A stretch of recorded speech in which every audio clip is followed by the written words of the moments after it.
আমরা সাধারণত যা ভাবি তার বিপরীত কিছুই ঘটে থাকে। তাজবিদের দ্বারা অসম্ভব কর্ম সাধন হয়, নিজের উপর ঘৃণা হচ্ছে। রানীর অপকর্মে কি সে সায় দিচ্ছে? প্রশ্নটা মাথায় আসতে শরীরের রক্ত চলাচল বৃদ্ধি পায়। তাজবিদ রানীর দিকে রাগাশ্রিত চোখে তাকালে দেখতে পায় তার চেহারায় নির্লজ্জের হাসি বিদ্যমান। বসার তো অবস্থা থেকে তাজবিদ দাঁড়িয়ে যায়।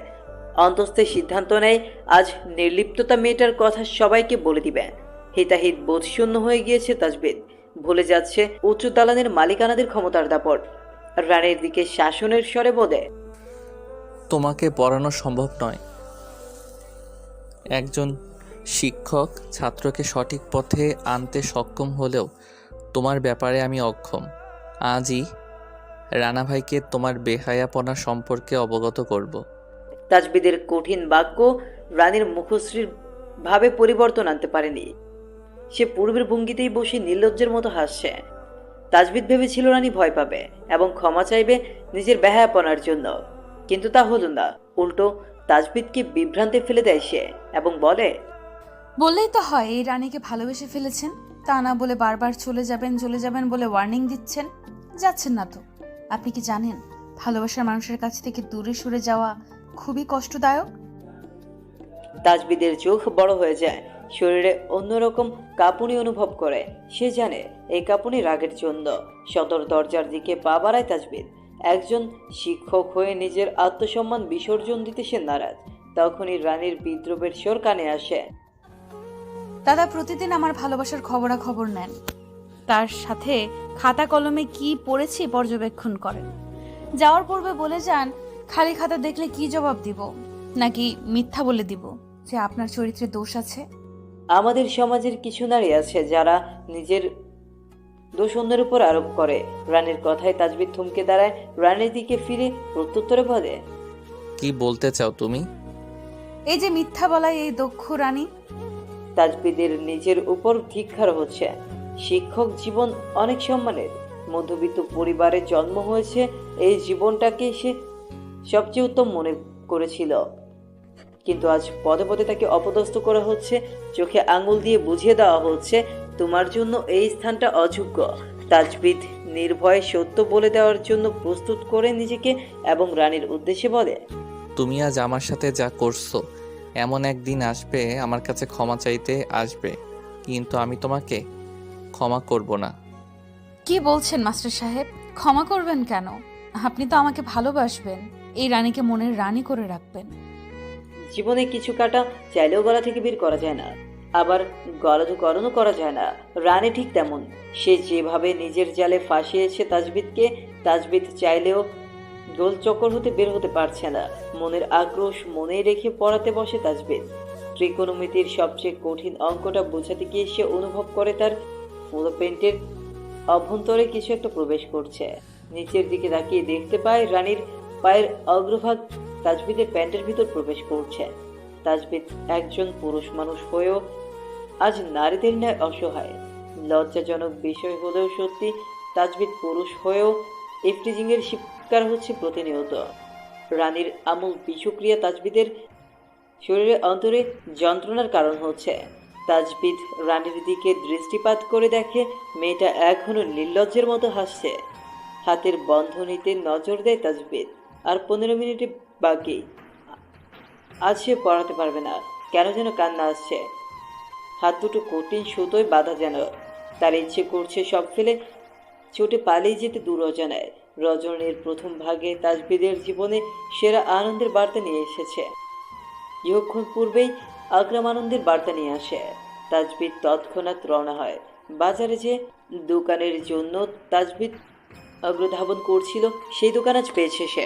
বাজারের প্রধানের ডাক এসেছে। প্রচণ্ড খুশিতে সে বাঘহারা। ক্লাবের সামনে পৌঁছতেই রানার সম্মুখীন হয় তাজবিদ। চোখ তার হাজারো প্রশ্ন। তাজবিদ বুঝতে পেরে আগ বাড়িয়ে বলে, বাজারের দোকান পেয়েছি, সেখানেই যাচ্ছি, কিছু বলবেন? রানা ইতস্তত বোধ করে। অচেনা অঙ্গনাকে নিয়ে অস্বাভাবিক ভাবনার কথা গোপন করে প্রত্যুত্তরে বলে, ওই দোকান করতে তোমার সময় হবে? সারাদিন আকরাম বসবে, সন্ধ্যার পর আমি, সব মিলিয়ে বেশ পারবো। তাজবিদের হাসি মুখের উত্তরে রানা মনে বল পায়। শানুর কথা জিজ্ঞেস করতেই দ্বিধান্বিত না হয়ে বলে, শানুর কি খবর? প্লাস্টিকের বোতলে হাত দিতে একজন যুবকের পদতলে হস্ত পড়ে রুকেয়ার। ব্যথায় কুকড়ে উঠে সে উচ্চস্বরে আর্তনাদ করে মনের কষ্ট ব্যক্ত করে। ও মা গো, মেরে ফেললো গো। এই ছোকরা গরিবদের মানুষ মনে হয় না? আর কত অত্যাচার করবি? টুকাই ডাক্তার রুকিয়ার নামের সাথে এক যুগ আগেই যুক্ত হয়েছে। তার পূর্বে কতই না ভালো সময় কাটিয়েছিল সে। ধনে রত্নে স্বামীর সোহাগে পরিপূর্ণ ছিল। বছর ঘুরে কাল বৈশাখী ঝড়ে সব সুখ কেড়ে নিল। পরনারী রূপে আসক্ত হয়ে রুকিয়ার স্বামী দিন ধর্ম সব যেন ভুলে গেল। রুকিয়াকে করলো ভিটে ছাড়া, পথের ফকির। স্বামীর ঘরে একজন কন্যা সন্তান ছিল। প্রথমে রুকিয়া মেয়েকে নিজের কাছে রেখেছিল। ক্ষমতার দাপটে, পয়সার দাপটে স্বামীর পক্ষে নিয়ে যায়। তখন থেকেই রুকিয়া একা। পড়ালেখায় অজ্ঞ থাকায় কোথায় কাজ পায়নি সে। পেটের দায়ে বোতল টুকায়ের কাজ বেছে নেয় সে। শহরের উঁচু দালানের ভিড়ে না হারিয়ে গ্রামের আশ্রয় কেন্দ্রে ঠাঁই নেয় রুকিয়া। বাজারে সারাদিন বোতল কুড়িয়ে সন্ধ্যায় দোকানে বিক্রি করে যে পয়সা পায় তার দিয়ে দৈনিক আহারের যোগান দিতে পারে। 10 জন ছাত্ররা একই সুরে কোরআন পাঠ করছে। নতুন দোকান উদ্বোধনের জন্য তাজবিদ এই চমৎকার কাজ করে। স্বল্প আয়োজনে উদ্বোধন করে তাজবিদ। প্রত্যেককে জিলাপির সাথে 5টা খেজুর বিলি করে। সবাই অল্পতেই তুষ্ট হয়েছে দেখে প্রাণ ভরে নিঃশ্বাস ত্যাগ করে সে। দোকানের আসবাবপত্র গুছাতে উদ্যোগ নিতেই রুকিয়া এসে হাঁপ ছাড়ে। আব্বা, আমারে 2টা খেজুর দিবা? খাইয়া পানি খাই। উপরওয়ালা কখন কার উসিলায় বান্দাদের পরীক্ষা করেন তা সব অজানা। তাজবিদের মা এবং রানীর জন্য কিছু জিলাপি আর কিছু খেজুর রেখেছিল সে। দুইটা করে 4টা খেজুর এবং অল্প একটু জিলাপি রেখে বাকি খেজুর জিলাপি তুলে দেয় রুকিয়ার হাতে। মুচকি হেসে বলে, আর কত বোতল কুড়াবেন খালা? যতদিন শরীরে বল আছে ততদিন। তোমার দোকানের সব খালি বোতল আমার জন্য রাইখা দিবা, হ্যাঁ? লাভে কিনবো, চিন্তা করো না। তাজবিদ মনোযোগ সহকারে রুকিয়ার কথা শুনছিল। প্রত্যুত্তরে হেসে সে জবাব দেয়, আমি তো গহনার দোকান দিয়েছি, সেখানে বোতল পাবো কোথায়? আপনি বরং প্রতি সপ্তাহে আমার দোকান পরিষ্কার করে দিবেন, বিনিময়ে ভালো মূল্য দিব। আচ্ছা, আসুম নে। আজকে যাই, নাতি হইছে, কাপড় লইয়া মাইয়া শ্বশুর বাড়ি যামু। তাজবিদ কথা বাড়ায় না। রুকিয়া চলে যেতে নিজের কাজে মনোযোগ দেয় সে। বৈশাখের রোদ, বৃষ্টির আবহাওয়ার পর জ্যৈষ্ঠের আগমন ঘটেছে। ধরণীতে মৌসুমি ফলের উৎসব জমেছে। ঘরে ঘরে আম কাঁঠালের সুঘ্রাণে রাস্তাঘাটে বের হলেই দোকানিদের ফল সাজানো দেখে মন জুড়িয়ে যায়। তাজবিদ দোকানের কাজ সমাপ্ত করে আম কিনে নেয়। আকরামকে সাথে নিয়ে রওনা হয়। আজ আকরামকে রাতের আহারের দাওয়াত দেয় তাজবিদের মা। প্রতিমধ্যে কিছু আম লিচু কিনে নেয় তারা। বছরের মৌসুমি ফল বাজার প্রথম উঠলেই তাজবিদের বাবা নিয়ে যেত এবং 3 জন মিলে মন ভরে পেট ভরে খেত। বাসায় পৌঁছতেই সামনে হাস্যজ্জ্বল মুখশ্রী দেখতে পায় তারা। ঘর থেকে বেরিয়ে তাজবিদের হাতের ব্যাগ এগিয়ে নিয়ে যায় সে। আকরাম খেয়াল করে হ্যাংলা পাতলা শানু মেয়েটা আগের তুলনায় অনেকটা পুষ্ট হয়েছে এখন। দেখলে মেয়েটাকে পৃথিবীর সবচেয়ে হাসি খুশি মানবী মনে হয়। আকরাম বড় ভাইয়ের দিকে সম্মানের দৃষ্টিতে তাকায়। মধ্যবিত্ত সত্ত্বেও তার মনে উদারতা বরাবর আকরামকে আকৃষ্ট করে। হাত মুখ ধুয়ে তাজবিদ বারান্দায় এসে বসে, যেখানে হারিকেন জ্বালিয়ে মাদুর বিছিয়ে তার মা অপেক্ষা করছিল ছেলের জন্য। ইতিমধ্যে আকরাম খাবার খাওয়া শুরু করে দিয়েছে। তাজবিদ আশায় শানু তার সামনে ভাতের থালা এগিয়ে দেয় এবং বলে, আমার প্রাইভেটের কোনো ব্যবস্থা হয়েছে? আপনার ওই ভাইনা বলেছিল আমাকে থাকার ব্যবস্থা করে দেবে। বলছিলাম কি, আশেপাশে আশ্রয় কেন্দ্রে একটু যোগাযোগ করলে হয় না? ভাতের লোকমা মাখাতে মাখাতে তাজবিদ প্রত্যুত্তর দেয়, মায়ের সাথে থাকতে বুঝি কষ্ট হচ্ছে, নাকি গরিবের বিছানায় শুতে শরীর চুলকাচ্ছে, নাকি আমাদের সাথে খাবার খেতে সমস্যা হচ্ছে? তোমার এই ভাই এখন কামাই করছে, যখন পারবে না তখন তোমাকে বলবে। আর রইল চাকরির কথা, প্লাস প্রতিটি মেয়ে চায় নিজের পায়ে দাঁড়াতে, তুমিও দাঁড়াবে, কিন্তু সময় হলে আপাতত মায়ের সেবা করো। শানু তাজবিদের কথার উত্তরে আর কিছু বলতে পারে না, তবে মনে মনে একটা সিদ্ধান্ত নিয়ে নেয় যে আগামীকাল কার্যকর করবে সে। প্রাত্যহিক সকালের ফরজ ইবাদত শেষ করে তাজবিদ মৌনুর দর্শন করতে এগিয়ে যাচ্ছে। আজকে তাজবিদ কিছুটা অন্যমনস্ক হয়ে পথ হাঁটছিল। কাঁচা মাটির পথ, দুই ধারে বন। হাঁটতে হাঁটতে কারোর সাথে ধাক্কা খায় সে। মাথা তুলে তাকিয়ে দেখে জহিরুল ইসলাম, অর্থাৎ মনুর বাবা, যিনি তাজবিদের দিকে রাগান্বিত দৃষ্টিতে তাকায়। তাজবিদ নির্ভয়ে কৃতকর্মের জন্য ক্ষমা চায় এবং চলে আসে। পেছনে রেখে আসে রাগান্বিত জহিরুল ইসলামকে, যিনি তাজবিদের বেপরোয়া স্বভাবের জন্য প্রথম সাক্ষাতে মনক্ষুণ্ণ হয়েছেন। রজনীর শেষ ভাগের ঝড়ঝাপটায় কচিয়াম ঝরে পড়েছে। কিছু ছেলেমেয়েরা দল বেঁধে কচিয়ামগুলো কুড়াচ্ছে। কে কার আগে বেশি আম সংগ্রহ করতে পারবে এই নিয়ে প্রতিযোগিতা চলছে। সাধারণত গ্রাম অঞ্চলে প্রভাতে অগ্রভাগে এই দৃশ্য অবলোকন করা যায়। তাজবিদ দূর থেকে মোহিত দৃষ্টিতে অবলোকন করছে। বাল্যকালের কিছু মধুর স্মৃতি তার দরজায় করা ভেদ করে।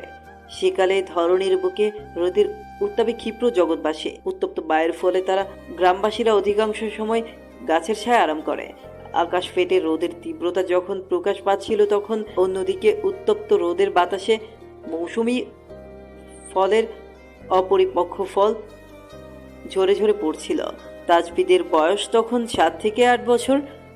স্মৃতিশক্তি ধারণ করার ক্ষমতা হয়েছে তার। বন্ধু মহলে শান্ত তাজবিদ দৌড়ে আম কুড়াচ্ছে সে। তাজবিদের বাবা দেখতে পেয়ে বাঁশের লাঠি দিয়ে সারা গ্রাম দৌড়ে বেড়ায়। তাজবিদ সেই দিন ভীতগ্রস্ত হয়ে রাত করে ঘরে ফিরে। অতীতের স্মৃতিচারণায় তাজবিদের চোখজোড়া অশ্রুসিক্ত হয়। তার দৃষ্টি সেই বাচ্চাদের উপরে নিবন্ধ। ঘোলাটি চোখের সামনে আকস্মিক কেউ একজন এসে দাঁড়ায়। তাজবিদ পেছনে ফিরে চোখ মুছে নিয়ে তাকিয়ে দেখে মৌনু অবাক নয়নে তার দিকে তাকিয়ে আছে। মৌনুর প্রশ্ন সিক্ত নয়নে বলে, কান্না করছিলেন? ছেলেরা কাঁদে না, কষ্টগুলো অন্তরে পুষে রাখে। মাস্টারদের কঠিন কথাগুলো বোঝা মুশকিল। প্রশ্নের উত্তর তো পেলাম না, উল্টো কথা শোনাচ্ছেন। মৌনুর কথার প্রত্যুত্তরে তাজবিদ কিছু বলবে, তার আগে পেছন থেকে বাচ্চাদের চিৎকারের আওয়াজ শোনা যায়। কিছু বাচ্চারা জোর গলায় মৌনুর নাম ধরে ডাকছে। মৌনু প্রফুল্ল মেজাজে হাসি মুখে তাজবিদের সামনে থেকে গিয়ে আম কুড়াতে শুরু করে। একটা দুইটা করে অনেকগুলো আম কুড়িয়ে ওনার মধ্যে ভরে নেয় সে। এরপর আম গাছের নিচে বসে একটা একটা করে আম ভাগ করতে শুরু করে। দেখা যায় 10 জন বাচ্চাদের মধ্যে প্রতিজনের ভাগে 2টা করে আম পড়ে। মনুর ভাগ্যেও 2টি আম। সেগুলো নিয়ে তাজবিদের সামনে এসে দাঁড়ায় এবং একটি আম বাড়িয়ে বলে, কচি আম দিয়ে ডাল রান্না করলে খুব স্বাদ পাওয়া যায়। আমার মা যখন সুস্থ ছিল তখন প্রায় রান্না করত। আজ আমি রান্না করব। আমাকে ভাগ দিলে তোমার কম পড়বে না? এগিয়ে দেওয়া আম আর একটু বাড়িয়ে ধরে মৌন। হঠাৎ কটাক্ষ সুরে উত্তর দেয়, ভাগাভাগি করার বয়সে কতজনের মন ভাগ করেছেন কে জানে। আপনি কি বোঝাতে চাচ্ছেন? শিক্ষকের সম্মানে দাগ আছে? মৌন জিহবায় কামড় দিয়ে মাথা না বোধক ইশারা করে। তা দেখে তাজবিদ মুচকি হাসে। মৌন কিছু দিয়েছে আর তাজবিদ সেটা নিবে না, তা হয় না। তাজবিদের মনে আনন্দের ঝড় বইছে। ইচ্ছে করছে পৃথিবীর সকল মানুষের সামনে দাঁড়িয়ে চিৎকার করে বলতে, আমার মনের ময়েরই আমাকে কিছু দিতে চাইছে, তোমরা দেখে যাও। অন্তরের অপ্রকাশিত কথা গোপন রেখে তাজবিদ আম হাতে নেয়। মৌনুর চোখে জোড়া তখন আনন্দে চিকচিক করছিল।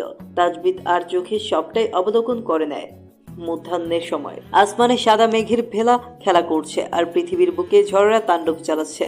মাথায় ঘোমটা টেনে শানু হন্তদন্ত পায়ে হাঁটছে। উদ্দেশ্য রানার ক্লাব। অতি বিচক্ষণ চোখে এদিক সেদিকে তাকিয়ে দেখছে। দোতলায় প্রবেশ করতেই ওনার আঁচল দিয়ে মুখশ্রী ঢেকে নেয়। আবার চলে গেলে পদচলনে হাঁটে। রানার ক্লাবের সামনে আসতেই শানু থেমে যায়। লজ্জা, ভীতি, জড়তায় আষ্টে পৃষ্ঠে জড়িয়ে ধরেছে শানুর অন্তরে কিছু কঠিন সত্য প্রশ্ন হানা দিচ্ছে। তা হচ্ছে, শানুর প্রস্তাবে রানার প্রতিক্রিয়া কেমন হবে? রানা কি তার কথা শুনে নরম হবে, নাকি প্রথম দিনের মতো কটাক্ষ করে কথা শুনিয়ে দিবে? হাজারো ভাবনা মস্তিষ্কে ঘুরঘুর করছে, যার উত্তর অজানা। এখানে কি করছো? কোনো সমস্যা? তোমার ভাই নিতে এসেছিল, আবার মেরেছে? স্বয়ং রানার সামনাসামনি দাঁড়িয়ে একের পর এক প্রশ্ন করে যাচ্ছে। শানু ভাবছে কোন প্রশ্নের উত্তর প্রথমে দিবে। রানার উদ্বিগ্নতা জানান দিচ্ছে সে শানুর ব্যাপারে খুবই চিন্তিত। বিষয়টি মস্তিষ্কে নাড়া দিতেই শানু নড়ে চড়ে ওঠে। নিচু মুখী হয়ে উত্তর খোঁজার চেষ্টা করে সে। শানুর পক্ষ থেকে প্রত্যুত্তর না পেয়ে রানা আবারও বলল। উত্তর দিচ্ছ না কেন? আকস্মিক ধমকে ভীতগ্রস্ত শানু কেঁপে ওঠে, নিজস্বরে উত্তর দেয়। আপনার কাছে এসেছি, কিছু কথা ছিল। একাকী শানুর আগমনে রানা রেগে গিয়েছিল।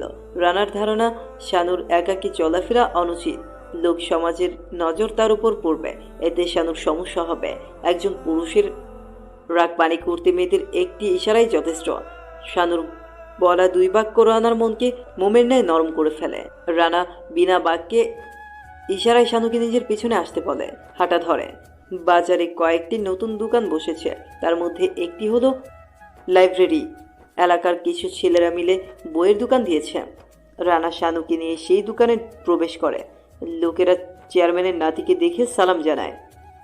চা নাস্তার ব্যবস্থা করার জন্য করিম চাচার দোকানের দিকে অগ্রসর হয়। কি বলবে? আজ শানুর ভয় পাওয়ার দিন। রানার উচ্চ অনুচ্চ আওয়াজে সে ভয় পেয়ে যাচ্ছে। একাকী পথ চলতেও এতটা ভীত হয়নি যতটা ভয় সে রানার সম্মুখে এসে পাচ্ছে। রানার দৃষ্টি শানুতেই নিবন্ধ। শানুর ভীত মুখশ্রী দেখে সে বেশ আনন্দ পাচ্ছে। মিনিট 5 অপেক্ষা করার পর শানুর উত্তর মিলে। আমার একটা ঘর লাগবে, খুবই ছোট ঘর, সেখানে নিশ্চিন্তে থাকা যাবে। তাজবিদ কিছু বলেছে? তাজবিদ ভাইয়া তো খুবই ভালো মনের মানুষ, আর ওনার মা তো খুবই অমায়িক। আমার সেখানে কোনো সমস্যাই হচ্ছে না। তবে একজন শিক্ষিত মেয়ে হয়ে অপরজনের ঘাড়ের উপর বসে থাকা অসম্ভব হয়ে উঠেছে। আমি চাইছি নিজের কর্ম করে চলতে, এবং যাই রোজগার করি না কেন তা দিয়েই 2 মুঠো ভাত খেতে। আপনার নিকট এসেছি আবদার নিয়ে। কি আবদার? আমাকে একটা চাকরির ব্যবস্থা করে দেবেন? রানার স্বার্থপরের মতো কাজ করতে ইচ্ছে করছে এবং সে জীবনের প্রথম এই কাজটি করতেও যাচ্ছে। ভালো কিছু পেতে হলে একটু ভিলেন সাজতে হয়।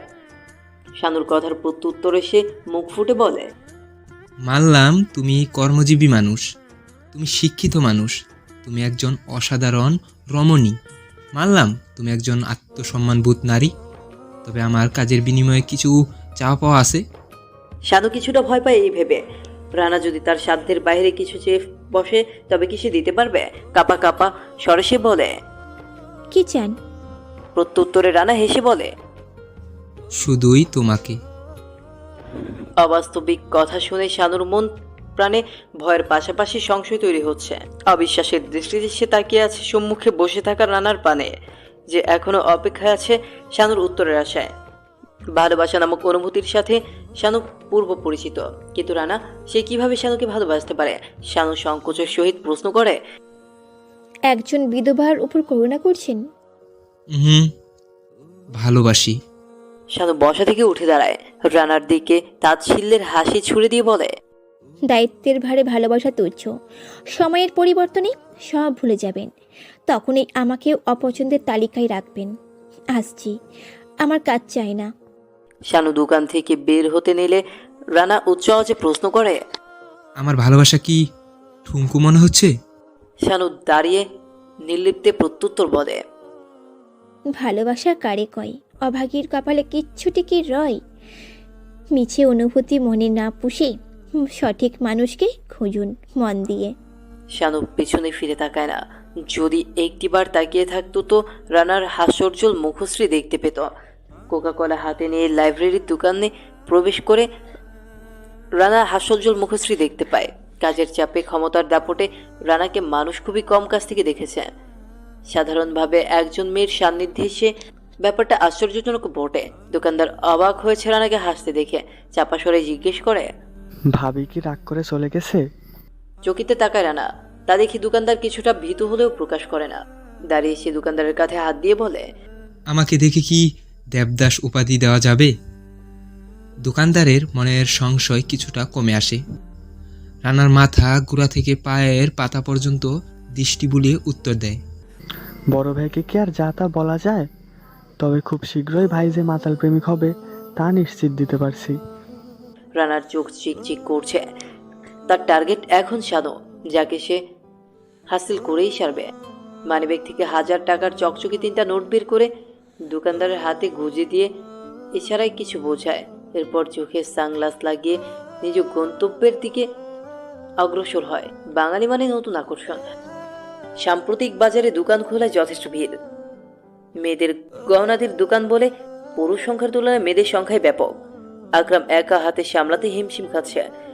বৈকালীন সময় তাজবিদ চেয়ারম্যানের বাড়ি যায়, একমাত্র নাতরিন রানীকে পড়ায়, আর ফিরে এসে আকরামকে গালমন্দ করে। ক্ষিপ্ত মেজাজে এসে বিড়বিড় করে বলে, নিজে ওই সর্বনাশা রানীকে পড়াবে আর ফিরে এসে দুনিয়ার সকল রাগ আমার উপর ডালবে। আমি অবাকা সারাদিন এত কষ্ট করি, তাকে কারো চোখে পড়ে না। চোখে পড়ে বলেই আজ পড়াতে যাইনি, কিন্তু তোর এত রাগ কার উপর হচ্ছে শুনি? কোনো কারণে কি তুই আমাকে বকছিস? যেখানে বাঘের ভয় সেখানেই সন্ধ্যা হয়। আকরাম পেছনে ফিরে তাকাতে চায় না। তাজবিদ ভাগ কিংবা ভাল্লুক না হলেও এমন একজন আছে যাকে বকা তো দূরের কথা, ভাবতেও পারে না সে। পেছনে ফিরে মুখে কৃত্রিম হাসি ঝুলিয়ে বলে, ভাই, আমি তো এমনি মনের কষ্ট ব্যক্ত করতেছিলাম। হয়েছে হয়েছে, কাজে মন লাগা। সন্ধ্যা হতে চললো, কিছুক্ষণ থেকে চলে যাস। আকরাম যেন এবার কেঁদেই দিবে। তাজবিদ রাগ করেছে। বিষয়টি মস্তিষ্কে আসতেই অস্থিরতা কাজ করছে তার মনে। তাজবিদ বিষয়টি বুঝতে পেরে কিছু বলবে তার আগে এক ঝাঁক তরুণীদের আগমন ঘটে দোকানে। 20-25 জন তরুণীর আড়ালে লুকায়িত রানীকে তখনও কেউ দেখেনি। নতুন দোকানে ক্রয় বিক্রয় খুব ভালো হচ্ছে। চেহারা চাকচিক্যময়ের দিকে না, অবলোকন করে পণ্য দেখাতে ব্যস্ত। তখনই ভিড়ের মাঝ থেকে একজোড়া হাত এগিয়ে আসে। তাজবিদ হকচকিয়ে ওঠে। কালো রঙের সুতোয় কারুকাজ করা হাতের গহনা তার নিকট অচেনা নয়। লোক মুখে শোনা একটি প্রবাদ বাক্য আছে, যেখানে বাঘের ভয় সেখানেই সন্দেহ হয়। ভিড়ের আড়াল থেকে রানী বের হয়ে আসলো। হাতখানা তাজবিদের বক্ষস্থলের নিকটবর্তী এনে বলল, আজ তো পরিয়ে দেন। আর কত সময় অপেক্ষা করাবেন মিস্টার? রাগে ক্ষোভে তাজবিদের শরীর মন শক্ত হয়ে গেছে। আজ রানীর একটা ব্যবস্থা করে সে ক্ষান্ত হবে। রানীর আচরণে উপস্থিত সকলের মাঝে হাসির রোল পড়ে যায়, যেন মজার কিছু এইমাত্র ঘটেছে। তাজবিদ কিছুটা দূরে সরে গিয়ে প্রত্যুত্তর দেয়, কখনো শুনেছ শুদ্ধ পুরুষকে কলঙ্কিত হতে? কলঙ্কের দাগ গায়ে মাখা আর আগুনের ঝাঁপ দেওয়া সম্মান। আমি স্বইচ্ছায় এই ভুল করব না। অত কঠিন কথা বুঝি না স্যার। আজ পড়াতেও যাননি, এখানে বসে মেয়েদের শরীরের ভাঁজে কি এমন খুঁজছেন? দাদাকে বললে কত আপনার এই দোকানে অবশিষ্ট থাকবে? রানীর কথার প্রত্যুত্তর অজানা তাজবিদের নিকট। সে একটা শিকলবদ্ধ জীবন থেকে মুক্তি চায়। রানী নামক ভয়ঙ্কর যুবতীকে ভয় নয়, সঠিক পথ দেখাতে চায়। লজ্জা নারীর ভূষণ। জনসম্মুখে রানীকে লজ্জা দেওয়া তাজবিদের নিকট উচিত মনে হলো, তাই খুবই শান্ত স্বরে সে বলল, একজন মেয়ে হয়েও সিগারেট ঠোঁটে ছোঁয়াতে কি তোমার দাদা শিখিয়েছে, নাকি চেয়ারম্যানের নাতনি হয়েছে বলে 7 খুন মাফ? সময় অবঞ্চিত ধ্বনি তাজবিদের মুখস্থিত হবে তা রানী কল্পনাও করতে পারেনি। উপস্থিত মেয়ে দলের মাঝে হাসির রোল পড়ে গেছে। কেউ কেউ রানীর দিকে দৃষ্টি নিক্ষেপ করে ছি করছে। রানী কটমট চোখে তাজবিদের দিকে দৃষ্টি নিক্ষেপ করলো, যেই দৃষ্টিতে তাজবিদের সর্বনাশ নিশ্চিত মনে করছে আকরাম। রানীর দৃষ্টিতে আগুন, অন্ততে অপমানের আস্তরণ। ক্ষোভে ক্রোধে দোকানের কাচের টেবিলের উপর রাখা রেশমি চুরির ডালা নিমিষেই ফেলে দেয় জমিনে। হাই হিল পরিহিত কালো জুতা জোড়া চুরির ডালার উপর নিমিষে আছড়ে পড়ে। পায়ের মারানে চুড়িগুলো পিষ্ট হয়ে গেল চোখের পলকে। পদচারণের দিকে তাকিয়ে বাঁকা হাসে রানী। তুড়ি বাজিয়ে তাজবিদের উদ্দেশ্যে বলে, মাস্টার সাহেব, এই রানীকে রাগিও না। কলঙ্ক বলো অথবা কাল বলো, তোমার জীবনে এই সবই আমি হব। আমাকে ছুঁয়েই তোমার দিন শেষ হবে। দিন শুরু হবে আর রাত শেষ হবে। রানীর লাগামহীন কথায় তাজবিদ ঘৃণায় মুখ ফিরিয়ে নেয়। আকরাম বেগতিক অবস্থা বুঝে রানীর উদ্দেশ্যে বলে, চুরির মূল্য দিয়ে যাও রানী, নয়তো চেয়ারম্যান চাচার কাছে নালিশ করব। তোর যেই বাপের কাছে নালিশ করতে ইচ্ছা হয় কর, আমি টাকা দিব না, ফকিরের বাচ্চা। রানীর কথা শেষ হতেই সজোরে তার গালে থাপ্পড় পড়ে। আকরাম হকচকিয়ে উঠে, তার হাত চলে যায় সরাসরি মুখে। তাজবিদের শরীর কাঁপছে, আখি যুগল রক্তিম বর্ণ ধারণ করেছে। উপস্থিত মেয়ে সকলেই আতঙ্কে দূরে সরে দাঁড়ায়। রানীর সঙ্গীরা ভয় পালায়। রানার চোখ দিয়ে অগ্নিশিখা বের হচ্ছে। বোনের এত অধপতন দেখে সহ্য হলো না। সকলের সামনে আরো একটি থাপ্পড় দিয়ে ক্ষান্ত হয় সে। এত স্পর্ধা তোর, এত শিক্ষকের সাথে এই আচরণ? টলমল চোখে রানী তার ভাইয়ের দিকে তাকায়। আজ পর্যন্ত যে ভাই ফুলের টুকা পর্যন্ত দেয়নি সেই ভাই তার গালে আঘাত করেছে। অবাক নয়নের রানার উদ্দেশ্যে বলে, তুমি আমাকে মারলে, তাও এত ছোট লোকদের সামনে। রানা পরপর আরো 2টা থাপ্পড় দিল রানীর 2 গালে। আঙুল উঁচিয়ে রাগান্বিত স্বরে বলল, দিনে দিনে অমানুষে পরিণত হয়েছিস। কিসের দাপট দেখাস? হ্যাঁ, এরা না থাকলে তোর দাদা চেয়ারম্যান হতে পারতো। বাসায় চল, তোর ক্ষমতা কতটুকু আমি দেখব। রানীকে নিয়ে চলে যাওয়ার আগে রানা তাজবিদের দিকে ফিরে আঙুল উঠিয়ে শাসানোর ভঙ্গিতে বলে, শিক্ষক হয়েছ, শিক্ষকের মতো আচরণ করো। তুমি পুরুষ মানুষ, ভুলে যেও না। তোমার আচরণ হবে বলবীরদের মতো শক্ত, মনসত্ব হবে দৃঢ়। কোনো ক্ষমতার দাপটকে ভয় করে দুর্বল হয়েও না। মনে রাখবে, তুমিও মানুষ, সাধারণ মানুষের মতো জীবনযাপন করার অধিকার আছে।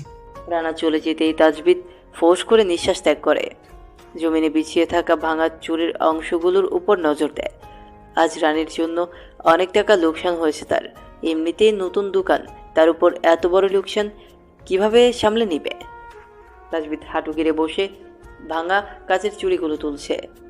অতি সাবধানে কাজ করছে সে, যেন ভুলক্রমে আঘাত না পেয়ে যায়। কথিত আছে মৃতস্বর। তাজবিদের মনে আনন্দের বন্যা বইয়েছে। তাজবিদ মুচকি হেসে বলে, হাত কাটার সাথে সাথেই আমার ঔষধি চলে এসেছে। ব্যথা নামক যন্ত্রণা নিমিষেই উধাও হয়ে গেছে। মনও মুচকি হাসে। ও কি তাই দোকানে ভাবছে কি নেবে সে? সবই তো আছে, বাহানা করে তো এই পর্যন্ত এসেছে। ফেরত যাবে কি খালি হাতে? দমকা হাওয়া বইছে। দোকানিরা ব্যস্ত হাতে দোকানের শাটার বন্ধ করছে, কেউ বা মোটা পলিথিনের সাহায্যে আসবাবপত্র ঢেকে দিচ্ছে। প্রবল বাতাসের আগমনে অসন্তুষ্ট 2জন মানবী। উভয়ের মুখে মলিনতার ছায়া। ব্যথাযুক্ত হাতের কথা ভুলে গিয়ে তাজবিদ দোকানে গিয়ে দাঁড়ায়। চারপাশে খুঁজে উপহার দেওয়ার মতো বস্তু খুঁজতে গিয়ে সোনা চান্দির বিছে বানানো নাকের নথ দেখতে পায় সে। কাগজে মুড়ে সেটা মৌনর হাতে ধরিয়ে দিয়ে তাকে তার সহিত বলে, বাড়ি চলে যাও মৌন, ঝড় হবে। মৌনর খুব করে বলতে ইচ্ছে করছিল, কিসের জ্বর? আপনার আঘাত দেখে মনের ভেতর তাণ্ডব শুরু হয়েছে। আমি চলে গেলে কি রুমাল খুলে ফেলবেন? বলার সাহস হতো না। তাজবিদের হাতে পণ্যের দিকে তাকিয়ে নাখোশ করে সে। আমি টাকা আনিনি, এমনি নতুন দোকান দেখতে এসেছি। আপনি বরং ওইটা রেখে দিন, আমি চলে যাচ্ছি। মৌনুর প্রত্যাখ্যান শুনে তাজবিদের মন ক্ষুণ্ণ হয়। আকরাম সবকিছু লক্ষ্য করে। তাজবিদ হাত সরিয়ে নিতে আকরামের স্বর ভেসে আসে। সে বলে, টাকা আনেন নাই তো কি হয়েছে?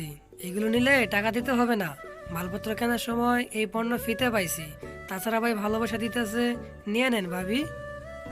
আকরামের শুরুর কথা শুনে সজরে ও স্পষ্ট শোনা গেলেও শেষে মনের কথাগুলো মৌনুর কর্ণধারে প্রবেশ করে না। ঝড়ের তাণ্ডব থেকে বাঁচতে পরিশেষে ইতস্তত করে হাতে নেয় সে। তাজবিদের পানে তাকিয়ে বলে, আগামীকাল দেখা হবে।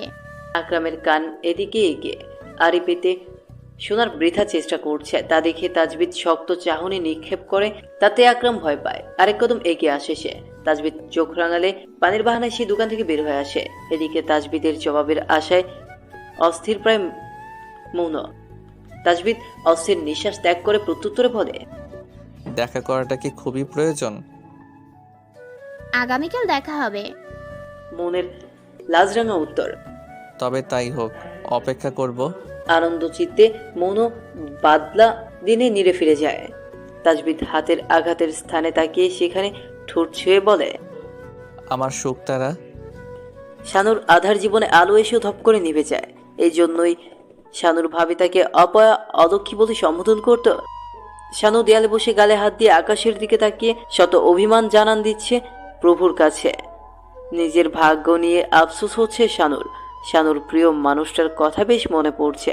শানুর প্রয়াত স্বামী ভীষণ ভালোবাসত তাকে। কর্ম করতেছিলেন, অবস্থা ছিল বেশ। স্বামীর জন্য পরিবারের কেউ তাকে কটু কথা বলতে পারত না। সুখের সংসারের দিনকাল ভালোই চলছিল। সেদিন শানুর প্রয়াত স্বামী রবিউলের মুঠোফোনে শেষ রাতে কল আসে। রবিউল সেদিন অনেক চিন্তিত ছিল। শানুর কাছ থেকে বিদায় নিয়ে আর ফিরেনি। চলে যাওয়ার আধা ঘন্টা পর খবর আসে বাড়ির পাশের রাস্তায় মুখ থুবড়ে পড়ে আছে। শানু তখন ফজরের সালাত শেষ করে তাসবিহ পাঠ করছিল। কাজের ছেলের চিৎকার চেঁচামেচিতে ঘর থেকে বের হয়ে আসে। পরিবারের সকলে মিলে যায় সেই স্থানে। রবিউলের মুখ দিয়ে তখন সাদা ফেনা জাতীয় পদার্থ বের হচ্ছে। গ্রামাঞ্চলের মানুষেরা একত্রিত হয়ে আসে তখন। কেউ কেউ তো দেখে বলছিল সাপে কামড়েছে, আবার কেউ বলেছিল বিষ খাইয়ে মেরে ফেলেছে। শেষের কথাটাই ধরা হয়েছিল সেই দিন। শ্বশুর বাড়ির লোকেরাই দোষারোপ করছিল শানুকে, কেননা শানুর কাছ থেকে চলে যাওয়ার পরেই রবিউল মারা যায়। রবিউলের দাফন কার্য সম্পূর্ণ হওয়ার পরই শানুকে শ্বশুরবাড়ি থেকে বের করে দেওয়া হয়। বড় ভাইয়ের সংসারে সেই থেকেই পড়েছিল সে। দুয়ারে গেলে হাত দিয়ে বসতে নেই, সংসারে অমঙ্গল হয়। বাজারের থলে হাতে তাজবিদ এসে উপস্থিত হয়। শানু দুয়ার থেকে উঠে যাওয়ার জায়গা করে দেয়, বলে, শিক্ষিত মানুষ ওই কুসংস্কার মানেন? মানি না, গ্রামের মানুষেরা বলে। বাজারের থলে এগিয়ে দিয়ে তাজবিদের শান্ত স্বরে উত্তর। শানু হাত বাড়িয়ে থলে নিতেই তাজবিদের আঘাতপ্রাপ্ত হাত দেখতে পায়। উদ্বিগ্ন স্বরে প্রশ্ন করে, ওমা, হাতে কি হলো? সামান্য কেটে গিয়েছে, ডাক্তার কাকুর থেকে ওষুধ এনেছি, 2 দিনে সেরে যাবে। তার সারবে বুঝলাম, কিন্তু কিভাবে হয়েছে সেটা তো বলবেন। শানুর চোখে মুখে প্রশ্নের চিহ্ন। উত্তর অপেক্ষা করছে সে। তাজবিদ উত্তর না দিলে আজ সে ক্ষান্ত হবে না। ফুস করে নিঃশ্বাস ত্যাগ করে তাজবিদ বলে, খাবার বারো সানু, খেতে খেতে বলি। শানু বাধ্য মেয়ের মতো তাই করে। তাজবিদের মা তহুরা বেগম কিছুক্ষণ আগেই শুইলেন। ওনার শরীর অসুস্থ। বারান্দায় পাটি বিছিয়ে শানু খাবার নিয়ে বসে। তাজবিদ আসতেই সে বলে, এবার বলুন। তাজবিদ তার সাথে ঘটে যাওয়া সকল ঘটনা শানুকে বলে। মনুর কথা শোনার সময় শানুর চোখ দেখার মতো হয়েছিল। শানু উৎসাহের সাথে প্রশ্ন করে, হাতের রুমাল বেঁধে দিল? মনের মনও কি আপনাকে নিয়ে ভাবে? হয়তো সেও হয়তো আমার মনের অনুভূতি বুঝতে পারে, তবে প্রকাশ করে না। শানুর আরো কিছু বলতে চাইছে, কিন্তু তার মধ্যে জড়তা কাজ করছে। তাজবিদ বুঝতে পেরে বলে, যা বলতে চাইছো নির্ভয়ে বলো, আমি তোমার বড় ভাই, তোমার অভিভাবক। শানু মনে সাহস পেল, নির্দ্বিধায় বলল, রানীকে আমি পড়াতে চাই। ওর এখন যা বয়স, এই বয়সটা ওর বয়সী মেয়েরা ভালো মন্দের তফাৎ বোঝে না। অধিকাংশরাই খারাপ পথে ধাবিত হয়। আপনি ওর সামনে যত আনাগোনা করবেন, তার মনোভাব ততই খারাপ হবে। তাজবিদ মনোযোগ সহকারে শানুর পুরো কথা শোনে। তার কাছে শানুর কথাগুলো যুক্তিসঙ্গত মনে হয়। তাজবিদ মুচকি হেসে প্রত্যুত্তরে বলে, বেশ, আমি বরং রানা ভাইয়ার সাথে এ ব্যাপারে কথা বলি। শানু হ্যাঁ বোধক ইশারা করে ঘরে যাওয়ার জন্য উদ্যোগ নিল, তাও থেমে যায়। গলার স্বর একটু উঁচু করে বলে, মনের মানুষকে কখনো অপেক্ষা করাতে নেই। সে যা শুনতে চায় যত তাড়াতাড়ি বলা যাবে ততই ভালো। দেরি করবেন না ভাই, নয়তো আপনার মনের মন অন্যদিকে ঘুরে যাবে। শানু প্রস্থান করে। তাজবিদ মনোর দেওয়া রুমালটাকে মুষ্টিবদ্ধ করে বিড়বিড় করে বলে, সে আমায় ছাড়া কাউকে মনে স্থান দিবে না, আমায় ছাড়া কাউকে গ্রহণও করবে না। আমি তার চোখে আমার জন্য ভালোবাসা নামক তৃষ্ণা দেখেছি। যতই দূরে যাও না কেন প্রিয়সী, আমার ডাহুক পাখির নীড়েই তোমায় ফিরতে হবে। ধরণীতে আরও একটি নতুন দিবসের সূচনা হয়েছে। আজকের আবহাওয়া গরম। জ্যৈষ্ঠ মাসের সেই দিনগুলো কোথায় যেন হারিয়ে গিয়েছে। জ্যৈষ্ঠ মাসে বৃষ্টি ঝরবে, ঠান্ডা আবহাওয়ায় মন আনন্দে নেচে উঠবে। তা না হয়ে চৈত্র মাসের ন্যায় কাঠফাটা রোদ। ছুটির দিনে কর্মজীবী মানুষেরা একটু আরামে কাটায়। বেলা করে ঘুম থেকে ওঠে। মনুর বাবা জহিরুল ইসলামও আজ ঘুমোচ্ছেন। এই সুযোগ কাজে লাগায় মনু। ঘরের দ্বার আস্তে করে খুলে বের হয়ে আসে সে। এক হাতে রঙের ফলে আর অন্য হাতে মুখ ঢেকে হাঁটছে সে। তাজবিদ এত সকালে আসবে তা মনুর অজানা নয়। কাঙ্ক্ষিত জায়গায় এসে মনু স্থির হয়ে দাঁড়িয়ে যায়। তাজবিদের ঠিক পিছনটায় দাঁড়িয়ে রয়েছে মনু। রং তুলির রঙে তাজবিদ তখন মনুর প্রতিছবি আঁকতে ব্যস্ত। মনু সম্মোহনী হয়ে 1 কদম 2 কদম এগোয়। তাজবিদের নিকটবর্তী হয়ে আনমনে বলে, বাস্তবে মৌন থেকে প্রতিচ্ছবির মৌন সুন্দর। তাজবিদ থমকে যায়। চুরি করে ধরা পড়ে গিয়েছে বলে লজ্জাও পায়, তবে প্রকাশ করে না। মনুর দিকে না ফিরে উত্তর দেয়। চুপি চুপি অন্যের জিনিস দেখা ঘোর অন্যায়। মনু হাসে, নির্লিপ্ততা কণ্ঠে বলে, চুপি চুপি অন্যের ছবি আঁকা কি ভালো কাজ? আমি শিল্পী মানুষ, মস্তিষ্কে যা আসে তাই আঁকি। এতে অনুমতি নেওয়ার প্রয়োজন আছে কি? নেই বলছেন? হুম। মনু এবার তাজবিদের সামনে গিয়ে দাঁড়ায়, চোখে চোখ রেখে বলে, আমরা যাদের কথা সর্বক্ষণ ভাবি তার প্রতিচ্ছবি মনে আঁকি। আপনার ভাবনায় কি আমিই থাকি? মস্তিষ্কে আমার প্রতিচ্ছবি না থাকলে বাস্তবে আঁকতে পারতেন না চিত্রের কারিগর। তোমার প্রশ্নে উত্তর আছে। মনের ধৈর্যের বাঁধ ভেঙে গেছে, গলার স্বর উঁচিয়ে বলে, একদম কথা ঘুরাবেন না মাস্টার সাহেব। ঘোরালে কি এমন ক্ষতি হবে? মনু খানিকটা রাগের অভিনয় করে বলে, আপনি কি কোনোভাবে আমাকে খারাপ বলছেন? খারাপ বলেই তো খারাপ ছবি আঁকি। মনুর অবাক স্বর শুনে তাজবিদ মুচকে হাসে। মনুকে খেপাতে তার বেশ লাগছে। তা দেখে মনু বলে, আপনি ভালো মাস্টার, ভালো চরিত্রের কারিগর, কিন্তু মোটেও ভালো মানুষ নন। আমি চললাম। আপনার থেকে এবিসিডি তো দূরের কথা, ইএফজিও শিখব না। তুমি সুন্দর, অদ্ভুত সুন্দর। তোমার মন নিষ্পাপ ফুলের মতো নিষ্পাপ। তোমার আঁকি সরল ঠিক আমার চিত্রের মতো। তুমি কিভাবে খারাপ হও? আমার রং তুলি যে খারাপ নয়। রাগ মানুষকে শক্তিশালী করে দেয়। দেখা গেল মৌন সত্যিই চলে যেতে নেয়। কয়েক কদম এগোতেই তাজবিদের গলার স্বর শুনে থমকে দাঁড়ায়, পিছনে না ফিরেই বলে, মন আপনাকে দিয়ে বসেছি। আমি মনে হয় প্রণয়ের নিষিদ্ধ সাগরে ডুব দিয়ে ফেলেছি। মৌন আর একদণ্ড দাঁড়ায় না, সেখান থেকে পালিয়ে চলে আসে। এদিকে তাজবিদের মনে প্রাণে আনন্দের ভেলা ভাসছে। তার জীবনে এক কলঙ্কিত অধ্যায়ের পরিসমাপ্তি ঘটে, নতুন এক অধ্যায়ের সূচনা ঘটেছে। চেয়ারম্যানের বাড়ির প্রধান ফটকের সামনে শানু দাঁড়িয়ে রয়েছে, বুকের মধ্যে একটা মোটা বই চেপে। এত বড় বাড়ির ভেতরের পরিবেশের কথা তখনও তার অজানা। বর্তমানে তাজবিদ শানুর প্রথম আপনজন। অচেনা অভাগা একজন মেয়েকে নিজের ঘরে ঠাঁই দিয়েছে। তার ঋণ লাঘব করার জন্য সামান্য প্রয়াস তার।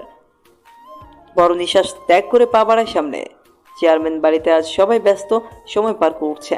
হয়তো বিশেষ কোনো অতিথির আগমন ঘটবে, তার জন্যই এত আয়োজন। শানু নজর ঘুরিয়ে সব কিছু অবলোকন করছে। রানীকে কেমন দেখতে তা অজানা, শুধুমাত্র একজনের ভরসায় এখান পর্যন্ত পৌঁছতে পেরেছে। বিশাল বড় ডাইনিংয়ে নজর ঘুরিয়ে পরিচিত মুখের সন্ধান পায় সে। 4-5 জন মানুষের মধ্যমণি রানা তাদেরকে খাতায় কি যেন বুঝিয়ে দিচ্ছিল। রানার এমন হাব ভাব দেখে অজান্তেই শানু মুখ ভেঙচি কাটে। পাশ ফিরে একজন কাজের লোককে জিজ্ঞেস করে, রানীর ঘরটা কোন দিকে বলতে পারবেন? আগের মাস্টার তো সুপার ঘরে পড়াতো, তাও আবার সবার মাঝে। নতুন মাস্টার দেখি প্রথম দিনে আরাম খুঁজছে। আমি কি ধরে নিব? পড়াশোনায় ফাঁকি দিতে নতুন মাস্টার অভিনব কৌশল অবলম্বন করতে চাইছে। পেছন থেকে ভেসে আসা কণ্ঠস্বর শুনে মন প্রগাঢ় হওয়ার পরিবর্তে আরো রুষ্ট হয়ে গেল। পরপর শানু টের পেল পেছনের মানুষটি পদচারণের আওয়াজ। ঠিক শানুর পাশাপাশি এসে দাঁড়ায় সে শানুর দিকে কিছুটা ঝুঁকে পুনরায় বলে, কি ঠিক বলছি তো মিস মাস্টার রানী? শানু কটমট দৃষ্টি নিক্ষেপ করে। তার বুঝতে বাকি রইল না যে রানা ইচ্ছে করে এরূপ ব্যবহার করছে। কিছুটা বিরক্ত হয়ে ভেঙচি কেটে প্রত্যুত্তর দেয়, রানীকে খবর দিলে ভালো হতো। তাছাড়া সবাইকে একসাথে পড়ানো আমার পক্ষে সম্ভব নয়। আজকাল মেয়েরা সুদর্শন পুরুষদের দেখে আড়ালে তো বেংসি দেয়ই, সামনাসামনিও ছাড় দেয় না। কি যুগ আসলো রে! রানা ইচ্ছে করেই শানুকে জ্বালাতন করছে তা কারো জানা নয়। পাগলের সাথে ঝগড়া করে লাভ নেই, হিতে বিপরীত হতে পারে। এই আচমকায় শানু চুপ করে রইল। এর মধ্যেই সাদা শাড়ি পরিহিত রানীর আগমন ঘটে। ভাইয়ের সাথে সাধারণ পোশাক পরিহিতা রমণীকে দেখে ভ্রুযুগল কুঁচকে নেয় সে। রানার পাশে দাঁড়িয়ে নাক সিটকে বলে, এই মেয়ে কে ভাইয়া? তোর হবু ভাবি। ভুল স্থানে ভুল কথা বলে নিজের কথা সংশোধন করে নেয় রানী। তোর নতুন শিক্ষক, আজ থেকে শানু তোকে পড়াবে। রানী পাকরুদ্ধ হয়ে যায় আর ভাবে, তাজবিদ কি তাকে আর পড়াতে আসবে না? সে তো তার বন্ধুদের সাথে বাজি ধরেছে। তাজবিদ না পড়াতে আসলে তো তার কার্যসিদ্ধি হাসিল হবে না। রানী কপট রাগ দেখিয়ে ভাইয়ের উদ্দেশ্যে বলে, নতুন শিক্ষক মানে কয়েকদিন পর পরীক্ষা, এখন শিক্ষক পরিবর্তন করলে সিলেবাস শেষ হবে না। সিলেবাসের চিন্তা তোকে করতে হবে না, যা বই খাতা নিয়ে টেবিলে বস। রানার শক্ত কথায় রানী ঘাবড়ে গেলেও দমে যায় না। শানুর দিকে ফিরে উগ্র আচরণ শুরু করে। আপনি আপনি কেন এসেছেন? আমি আপনার কাছে পড়বো না, বাইরে হয়ে যান। আমি শুধু তাজবিদের কাছে পড়বো। পরপর রানীর গোলাপি রাঙা গালে থাপ্পড় পড়ল। থাপ্পড়টা এতই জোরে ছিল যে বাড়ির সকল সদস্য কাজ বাদ দিয়ে এদিকে মনোনিবেশ করে। রানাও হতভম্ব হয়ে যায়। কিছু বলতে নিবে তার আগে শানু রানার উদ্দেশ্যে বলে, আপনাদের পূর্বের শিক্ষক আপনার বোনকে না ভালো শিক্ষা দিতে পারেনি, তার জন্য এই থাপ্পড়টা দিলাম। অবশ্য হাতের কাছে লাঠি থাকলে আরও 2টা বসাতাম। যাকে বাদ দেন, আপনার অবাধ্য বোনকে কিভাবে ভদ্র বানাতে হয় তা আমার জানা আছে। আপনি আপনার কাজ করতে যেতে পারেন নেতা সাহেব। আপনার বোনকে মানুষ করানোর দায়িত্ব আমার। শিক্ষক সম্মানের পাত্র, সেখানে যদি সে হয় পছন্দের পাত্র তাহলে তো কথাই নেই। রানা কি বলবে ভেবে পাচ্ছে না। বোনকে কিছু বলবে তার আগেই রানী রেগে হন হন করে নিজের ঘরে চলে যায়। রানা গম্ভীর নিঃশ্বাস ত্যাগ করে শানুর উদ্দেশ্যে বলে, মনে রেখো, শানু তোমার অন্যান্য ছাত্রদের মতো নয়। আমার বোন দুষ্ট এবং চতুর, নিজেকে রক্ষা করিও। আমার বোনকেও মানুষ করতে চেষ্টা করিও। শানু প্রত্যুত্তরে কিছু বলে না, শুধুমাত্র চোখের ইশারায় আশ্বস্ত করে সামনের দিকে অগ্রসর হয়। রানীর আগে ঘরে এসে পায়চারি করছে, নতুন শিক্ষক নিয়ে নয়, বরং তাজবিদকে কিভাবে পুনরায় এখানে আনবে তা নিয়ে ভাবছে। নতুন শিক্ষককে তাড়ানো রানীর বাম হাতের কাজ। একদিন রাস্তা দিয়ে হাঁটার সময় রানীর কয়েকজন বন্ধুদের লেলিয়ে দিলেই হবে। রানীর ভাবনার মাঝেই শানুর আগমন ঘটে, হাতে তার মোটা লাঠি।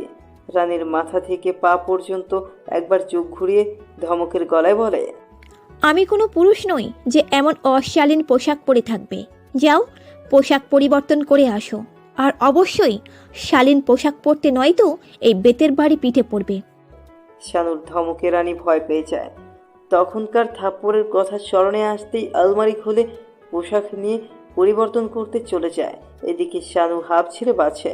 তার জানা হয়ে গেছে রানীকে কাবু করা এত সহজ নয়। এর মধ্যেই 2জন কাজের লোক রানীর ঘরে আগমন ঘটে। তারা রানীর বই খাতা সহ যাবতীয় আসবাবপত্র নিয়ে যেতে থাকে। শানুর কাছে ব্যাপারটা সন্দেহজনক মনে হয়। সে একজনকে জিজ্ঞেস করে, বই খাতা নিয়ে কোথায় যাচ্ছেন? প্রত্যুত্তরে কাজের লোক জানায়, ছোট ভাইয়া আপামনির বইপত্র সুপার টেবিলে নিয়ে যেতে বলছে। শানুর আগে কটমট চোখে বাইরে দৃষ্টি নিক্ষেপ করে। নিশ্চয়ই এসব রানার কাজ, তা খুব ভালো করে শানুর জানা আছে। রানা তাকে বিরক্ত করতে বাইরে পড়াশোনার ব্যবস্থা করে দিয়েছে, কিন্তু শানু মনে মনে পণ করে একদমই ওই নেতা লোকটাকে পাত্তা দিবে না। এরই মাঝে রানী পোশাক পরিবর্তন করে বাইরে আসে। রানীকে দেখা মাত্রই শানুর মেজাজ আরও বিগড়ে যায়, কেননা রানী হাতা কাটা কামিজ পরে বের হয়েছে। শানু কিছু বলবে তার আগে রানী বলে, আমি বাড়িতে এমন পোশাক পরেই থাকি, আপনার সমস্যা হলে চলে যেতে পারেন। শানু হারার পাত্রী নয়। এভাবে রানীকে বাইরে নিয়ে এসে পড়াতে থাকে। রানীকে পড়ানোর সময় একদম শেষের পথে। মেয়েটা যথেষ্ট দুষ্ট। শানুকে উচিত শিক্ষা দেওয়ার জন্য এমন কোনো কাজ নেই যা করেনি। এই যেমন পড়ার ছলে রানী ইচ্ছে করে কলম শানুর হাতে দিতে গিয়ে অল্প ছিদ্র করে দেয়। এতে শানু খানিক ব্যথা পেলেও কিছু বলে না। তবে শানু যে ছেড়ে দেওয়ার পাত্রী তা তেমন নয়। শাস্তিস্বরূপ রানীর বাড়ির কাজ দ্বিগুণ থেকে দ্বিগুণ করে দেয়। এর মাঝে রানা বেশ কয়েকবার এটা সেটা জানার অজুহাতে শানুর সাথে কথা বলার চেষ্টা করেছে। শানু রানীর সামনে দাঁতের দাঁত চেপে রানার প্রতিটি কথার প্রত্যুত্তর দিয়ে পড়ানো শেষ করে উঠে দাঁড়ায়। চেয়ারম্যান বাড়ি থেকে বের হতেই শানু হাঁপ ছেড়ে বাঁচে। নিজেকে মুক্ত খাঁচার পাখি মনে হয়। 2 হাত 2 পাশে মেলে দিয়ে লম্বা নিঃশ্বাস গ্রহণ করে। এর মাঝে তার সাথে অদ্ভুত কাণ্ড ঘটে। শানুর হাতের সাথে একজোড়া হাত যুক্ত হয়, একদম ঘেঁষে।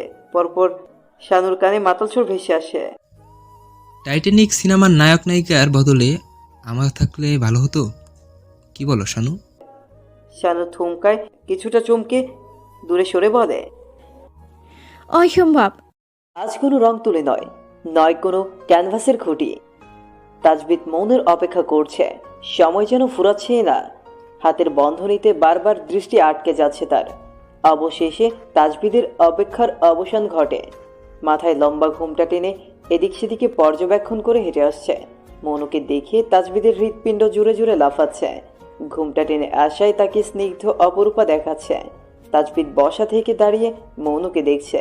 এক পর্যায়ে বুকের বাম পাশটায় হাত রেখে বিড়বিড় করে বলে, এবার সত্যিই মরে যাব। মনের কথা গোপন রেখে তাজবিদ হাসি মুখে দাঁড়িয়ে রয়। মনু কাছে আসতেই তাজবিদের দিকে হাত বাড়িয়ে দেয়। তাজবিদ কিছু সময়ের জন্য বোকা বনে যায়। সে ভাবছে মনু কি তার কাছ থেকে কিছু উপহার আশা করেছিল, কিন্তু সে তো কিছুই আনেনি। বিনা আমন্ত্রণে অতিথিদের মতো খালি হাতে চলে এসেছে।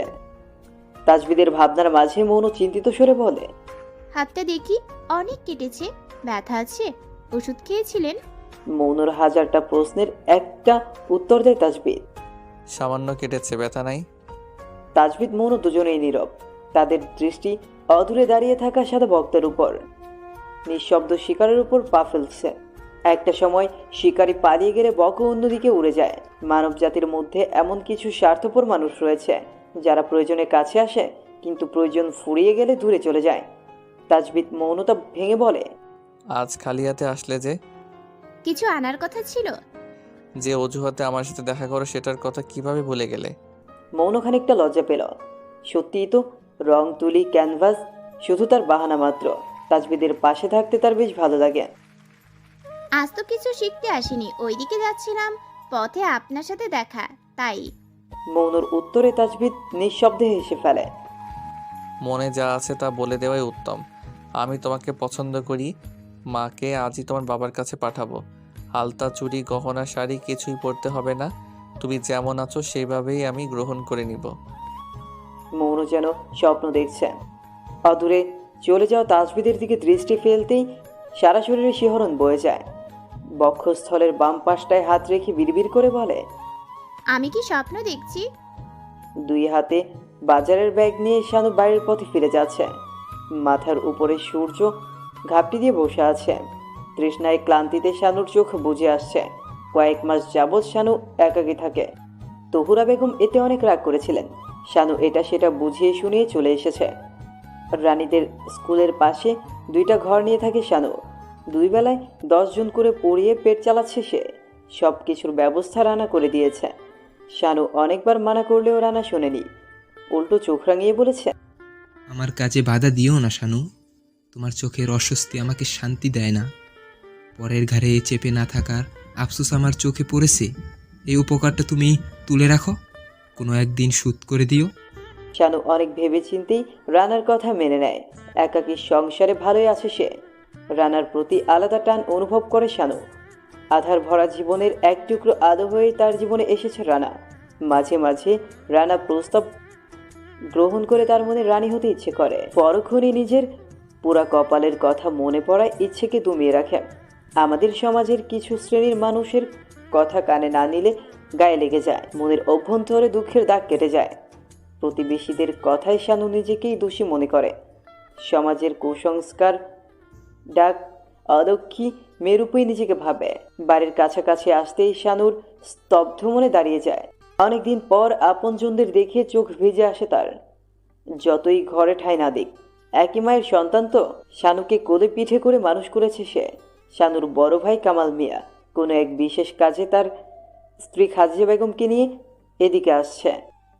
দুষ্ট প্রকৃতির খাদিজা বানু শানুকে দেখা মাত্রই তার স্বামীকে ভুলিয়ে অন্যত্র চলে যাওয়ার তাগাদা দিতে শুরু করে। শানু দূর থেকে সব দেখে চোখের পানি ছেড়ে নতজানু হয়ে চলে যাওয়ার জন্য উদ্যোগ নিতেই খাদিজা বানু এসে শানুর হাত ধরে।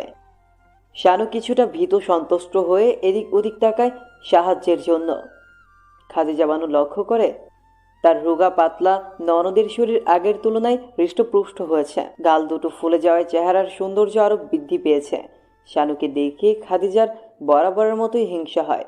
অব্যক্ত স্বরে বলে, কি রে, তোর রূপ যৌবন এমন বেয়ে বেয়ে পড়তেছে কেন? নাকি পোয়াতি হইছস? পোয়াতি হইলে তো শরীর স্বাস্থ্য ভালো হয়। তা কে এমন আকাম করলো রে বিয়ের আগে? খাদিজা বানু কটূক্তি শুনে শানু চমকায়। এই মানুষটার প্রতি শানুর আবারও ঘৃণা জন্মে গেল। তাই সে ঘৃণিত স্বরে উত্তর দিল, তোমার মতো রাত বিরাতে স্বামীকে ঘুম পাড়িয়ে পেছনের দরজা দিয়ে বাইরে চলে যাওয়ার অভ্যাস আমার নেই। আগে 3 বেলা খাবার পেতাম না, তাই রোগা পাতলা দেখা যেত। বর্তমানে আমি নিজে রোজগার করি এবং 3 বেলা খেতে পারি, তাই হৃৎপুষ্ট দেখা যাচ্ছে। তুমি কোনোদিনও ভালো হবে না ভাবি, দেখে নিও একদিন তোমার এই খারাপ মানসিকতার জন্যই তুমি সারা দুনিয়ার কাছে খারাপ হবে। ওর রে, আমি খারাপ না তুই খারাপ সেটা সারা এলাকার মানুষ জানে। আমাদের দিকে তো সবাই বলাবলি করছিল যে তুই নাকি চেয়ারম্যানের নাতির বশ করে টাকা কামাস। আজকে তো তা নিজের চোখে দেখলাম। মুখ সামনে কথা বলো ভাবি। চেয়ারম্যানের নাতি যদি তার ব্যাপারে এইসব কথা শুনতে পারে, তোমাকে গ্রাম থেকে বের করে দেবে। এরপর তোমার গভীর রাতে ব্যবসা চলবে না। খাদিজা বানুকে কিছু বলতে না দিয়ে শানু হনহন করে চলে আসে। রাগের ঘৃণায় শানুর চোখ দিয়ে পানি ঝরছে। এতক্ষণ দুই ননদ ভাবির অগোচরে আরেকজন যে তাদের কথা শুনতে পেয়েছে তার দুজনের কেউ টের পায়নি। তৃতীয় ব্যক্তিটি আর কেউ না, সকলের আদরের নয়নের মনির রানী। সে একটি বাড়ির আড়াল থেকে বের হয়ে এসে পৈশাচিক আনন্দে হাসে এবং বিড়বিড় করে বলে, ম্যাডামের দুর্বলতা পেয়ে গেছি, এবার তীর ঠিক জায়গায় নিক্ষেপ করলেই চলবে। বিকালে টিউশন পড়িয়ে তাজবিদ দ্রুত পায়ে হাঁটছিল। এরপরে তাকে দোকানে বসতে হবে। আজকাল তাজবিদ খুব ব্যস্ত থাকে। সে খুব করে চাইছে একটা দালানের ঘর বানাতে, সেখানে মৌনুকে রানী করে রাখবেন। এত ব্যস্ততার মাঝেও মৌনুর কথা মন থেকে মুছে না। মৌনুকে প্রতিনিয়তই মনে পড়ে তার। আজ 7 দিন হয়েছে মৌনুর সাথে তার দেখা নেই। মৌনু কেমন আছে তাও জানে না সে। প্রথম 2 দিন সে মৌনুর জন্য তাদের দেখা করার স্থানে অপেক্ষা করেছিল। মৌনু আসেনি। তাজবিদ ভেবেছে হয়তো বাড়িতে কোনো সমস্যা হয়েছে।